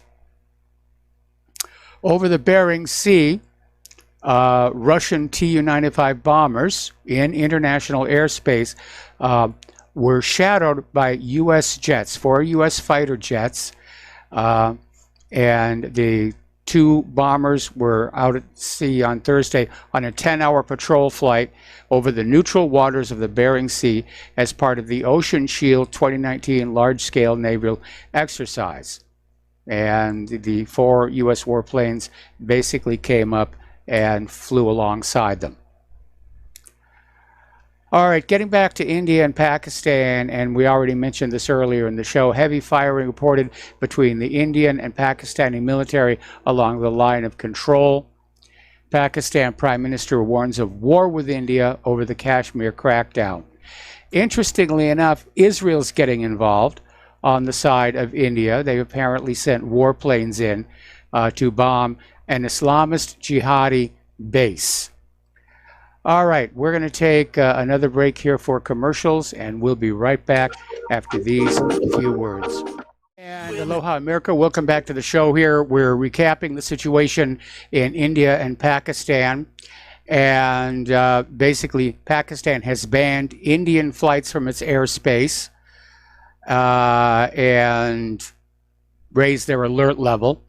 The airspace ban to be fully implemented once any flight presently flying over Pakistan is cleared, which I assume has already happened by now. Pakistan is downgrading their diplomatic relations, and they're suspending all bilateral trade with India. So this is getting very serious. Very, very serious. over in Hong Kong, the protests against Beijing are continuing, and Beijing is admitting that this is the worst crisis since the 1997 handover. And they're trying to figure exactly what's going to go on. Obviously, China wants Hong Kong to be reintegrated back into China, where more and more people in Hong Kong are saying maybe they should just be their own little independent land. So we'll see what happens there. Down in Puerto Rico, little bit of a speed bump for the incoming governor of Puerto Rico. Basically, Pedro Pierluisi, his swearing in was found by the court to be unconstitutional because he hadn't been confirmed as Secretary of State. Now, the island's legislature was in recess and thus couldn't vote to confirm him. So the line of succession goes next to Vasquez Garced. Boy, that's got to be really frustrating. All righty, now this is a very serious breach of international law. The United States apparently seized a cargo ship in the Panama Canal bound for Venezuela. The ship was carrying soy cakes for the production of food. Now, remember, the Panama Canal is no longer U.S. territory in the first place, and seizing a food ship bound for Venezuela after spending most of this year claiming Venezuelans are starving and in need of food aid seems particularly at cross purposes here. But it does look like the promised blockade of Venezuela is now on. So Bolton is out there saying that sanctions will cut off Maduro financially, and basically, as one of our earlier callers mentioned, he's threatening Russia. You know, he's basically out there saying, we say again to Russia, and especially to those who control his finances, do not double down on a bad bet. It's amazing. And another article saying that, yes, mercenaries could be employed on behalf of the Venezuela opposition. At some point, the American people are going to look around at all the wars being fought and say, what's going on here? All right, the National Transportation Safety Board has finally released its analysis of the August 21st, 2017 collision between the USS John S. McCain and the tanker Alnick MC. Remember when these were happening and there were all these obvious shills all over the web saying, well, this tanker ship and this cargo ship, they deliberately attacked our warships. The evil people, they attacked us. Well, according to the NTSB, the problem with USS John McCain was insufficient training, inadequate bridge operating procedures, and a lack of operational oversight. So that settles that here. You've probably heard about the black budget. That's the money the government spends where you're not supposed to know where it goes or what they do with it. And apparently right now it stands at $80 billion with a B for 17 different agencies. And again, it's black. There's no oversight. You're not allowed to see what's going in there. All righty. In another day of moves by Navy leaders seeking to revamp the Sea Service's criminal justice system, officials dismissed a war crimes case dogging 4 SEALs and transferred a prosecutor plagued by misconduct allegations. Now, this case has been dragging on for 2.5 years. And Navy Region Southwest Commander Rear Admiral Bet Bolivar dropped all war crimes charges against the SEALs. And so, hey, it's over and done with. Here's an article. This is out of defensenews.com, and it's basically voicing growing concern about the cost and survivability of U.S. aircraft carriers. And this is coming from the new Chief of Naval Operations, Admiral Michael Gilday. It was confirmed by the Senate last week. And lawmakers made it clear that the cost and growing vulnerability of aircraft carriers to ever faster and evasive missiles will be among the issues he's expected to tackle.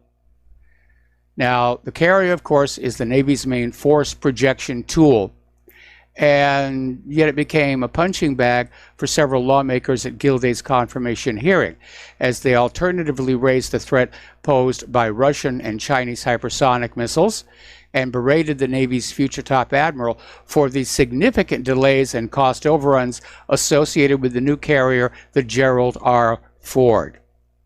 Now, I remember a while back, there was a story where the Joint Chiefs, when they were just getting into this whole war thing, called in one of the Navy's top admirals and said, what is the survivability, what is the life expectancy of our carriers if we go to war? And the guy said, 1 week, 2 if you keep them in the port, which is not what they wanted to hear. But apparently everybody is concerned that, yes, indeed, these highly maneuverable, very fast hypersonic missiles could cut through the defensive screen and take out the carrier. All right, we're going to take a phone call now. Fred in Iowa, aloha. Welcome to the show. What's on your mind? I'll explain it here. First of all, I'd like to make a comment that Rob in New Orleans, please call in, and other shows too. Okay, Mike. Yes. Hitler, Stalin, Pol Pot, and Mao had one thing in common. What do you think that was? They were much propagandized against by the U.S. government. Okay. They all believed in Darwinism or evolution, and they were all atheists. Actually, no, Hitler was a Christian. Hitler was, in fact, Hitler was Catholic. No, that's what you're told by, and I hate to use the word the powers that be. He was not. I was unaware that you'd personally met the man. Pardon? I was unaware that you had met him. Well, did you meet him? No, but I've seen the magazine covers of the German Christian magazines that featured him on the cover. And let's not forget that Concordat that was signed between Germany and the Vatican by Pope Pius XII. You got it. You got it. I can show you anything I talk about, I can prove. And if I can't prove it, I will tell you that it is my opinion or conjecture on my part. I'm not God. Would you believe that or not, Mike? I don't know it all. Let me share a little story with you. But all these... Do you know where Hitler first saw the swastika?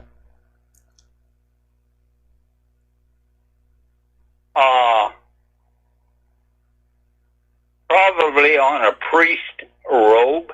You're close.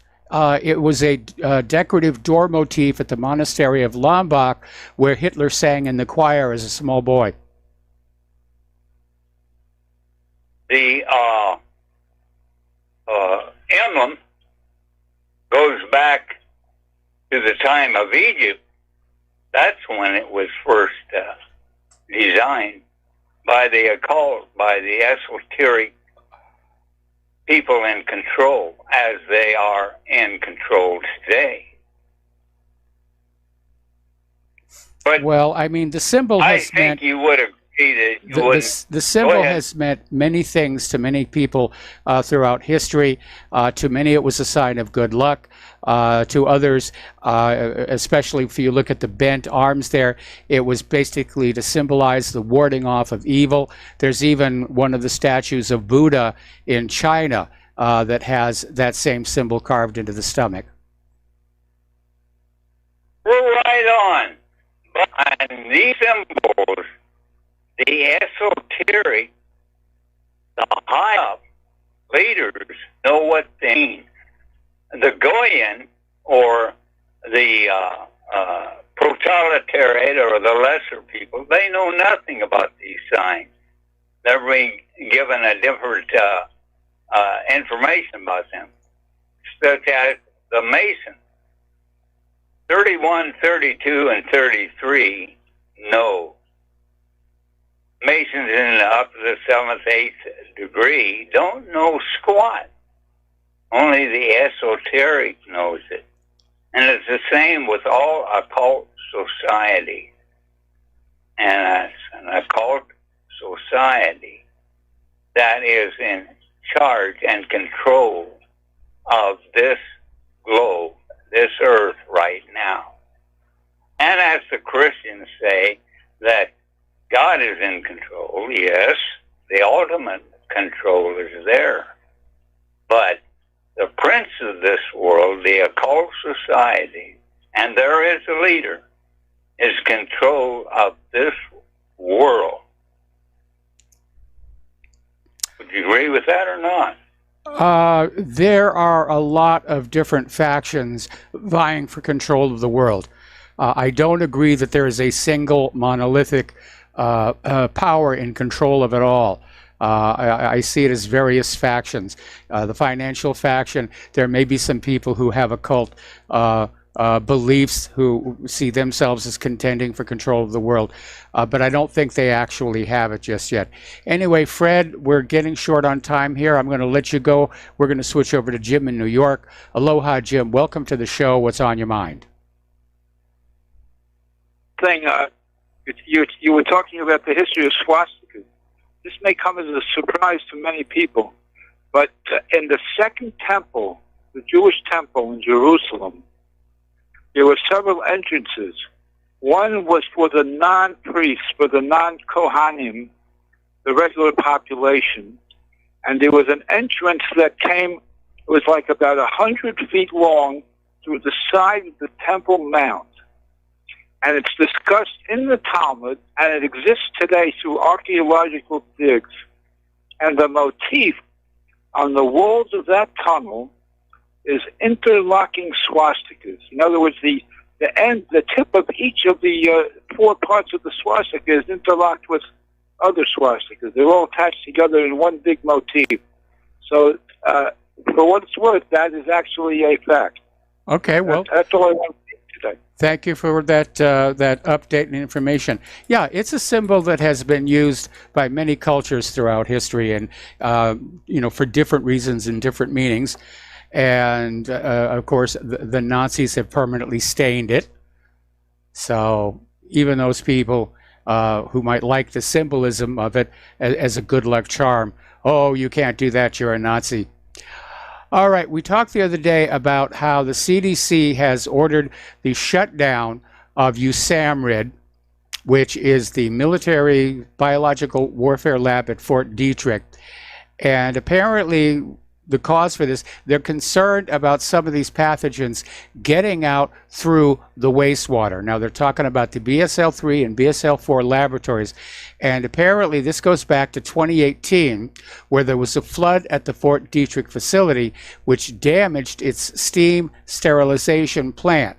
Now that steam sterilization plant was normally where all wastewater from inside the lab went to be basically cooked, so that any pathogens that were in it were destroyed. And the plant was offline for months, and the incident resulted in upgraded biosafety procedures. But apparently the new protocol significantly increased operational complexity, and the CDC inspection found that the new procedures were not being followed consistently. And apparently there was discovery of mechanical problems with the chemical-based decontamination system, as well as leaks inside the lab. But trust us, none of these things got out. You're all perfectly safe here. All right, Raytheon has published a company press release that details how it's going to deploy 2 prototype high-energy laser weapon systems on military dune buggies. and they're basically going to be used as drone killers. So this is basically an operational test. Let's talk about the economic news here. Tensions are still building with China over the trade war. China has said it's prepared to fight if necessary, and it has one really huge weapon up its sleeve. Now, it's already gone nuclear with the cutting off of all purchases of American agricultural produce and turning to Russia for that. And even if Trump kisses and makes nice with China, I don't think they'll be coming back anytime soon, and it's going to destroy a lot of American farms. But the biggest weapon China has is it's the American government's biggest creditor. They are holding some 1.1 trillion with a T in U.S. treasuries. And all they have to do is dump those, or even just a big chunk of them, and they could trigger a panic in the bond markets. Okay, the Baltic Exchange Dry Index is down 2.25%. I know the stock market did okay today, but we know that's being manipulated. The Baltic Dry Index tells us how much raw material is being shipped from manufacturing. If it's down, then manufacturing is down. We're also hearing that the volume of rail traffic in the United States is also down. That's another significant real-world indicator. Meanwhile, time to take another break for commercials. Back with one more phone call after these few words. And aloha, America. Welcome back to our show here. We're going to take another phone call. Glenn in Philadelphia.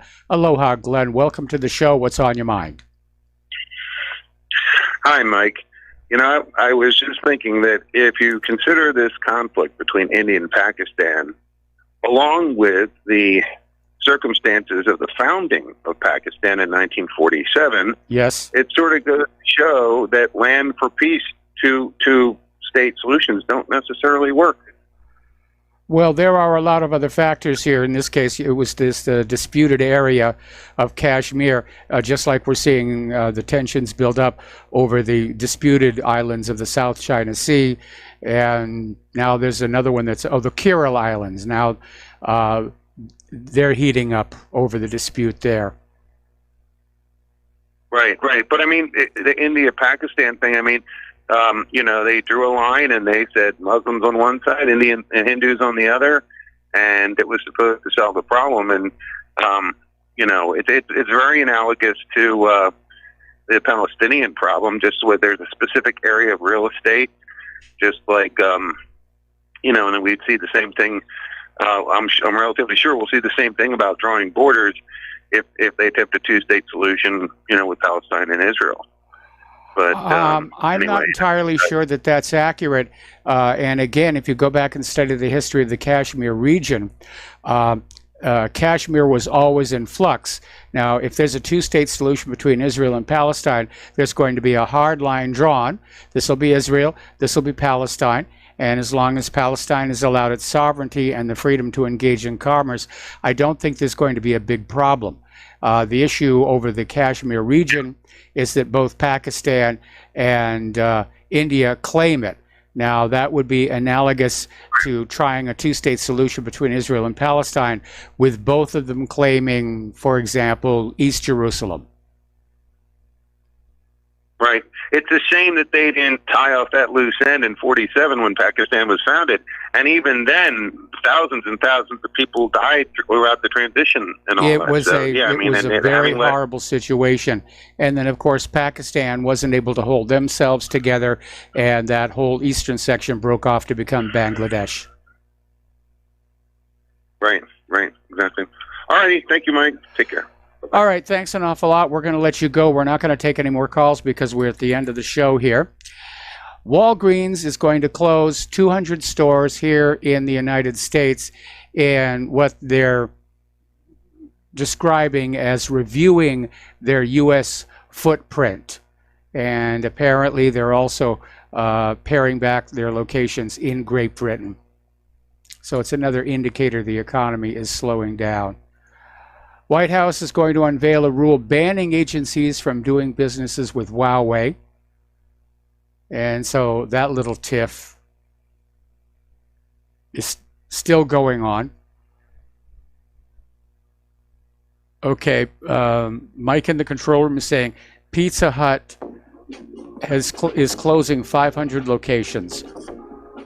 Oh, well, boy, that's a telling sign right there.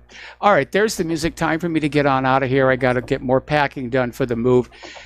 Stay tuned for John Stedmiller. I'm sure he's got lots of interesting things to share with you, that little tidbit about Pizza Hut being one of them.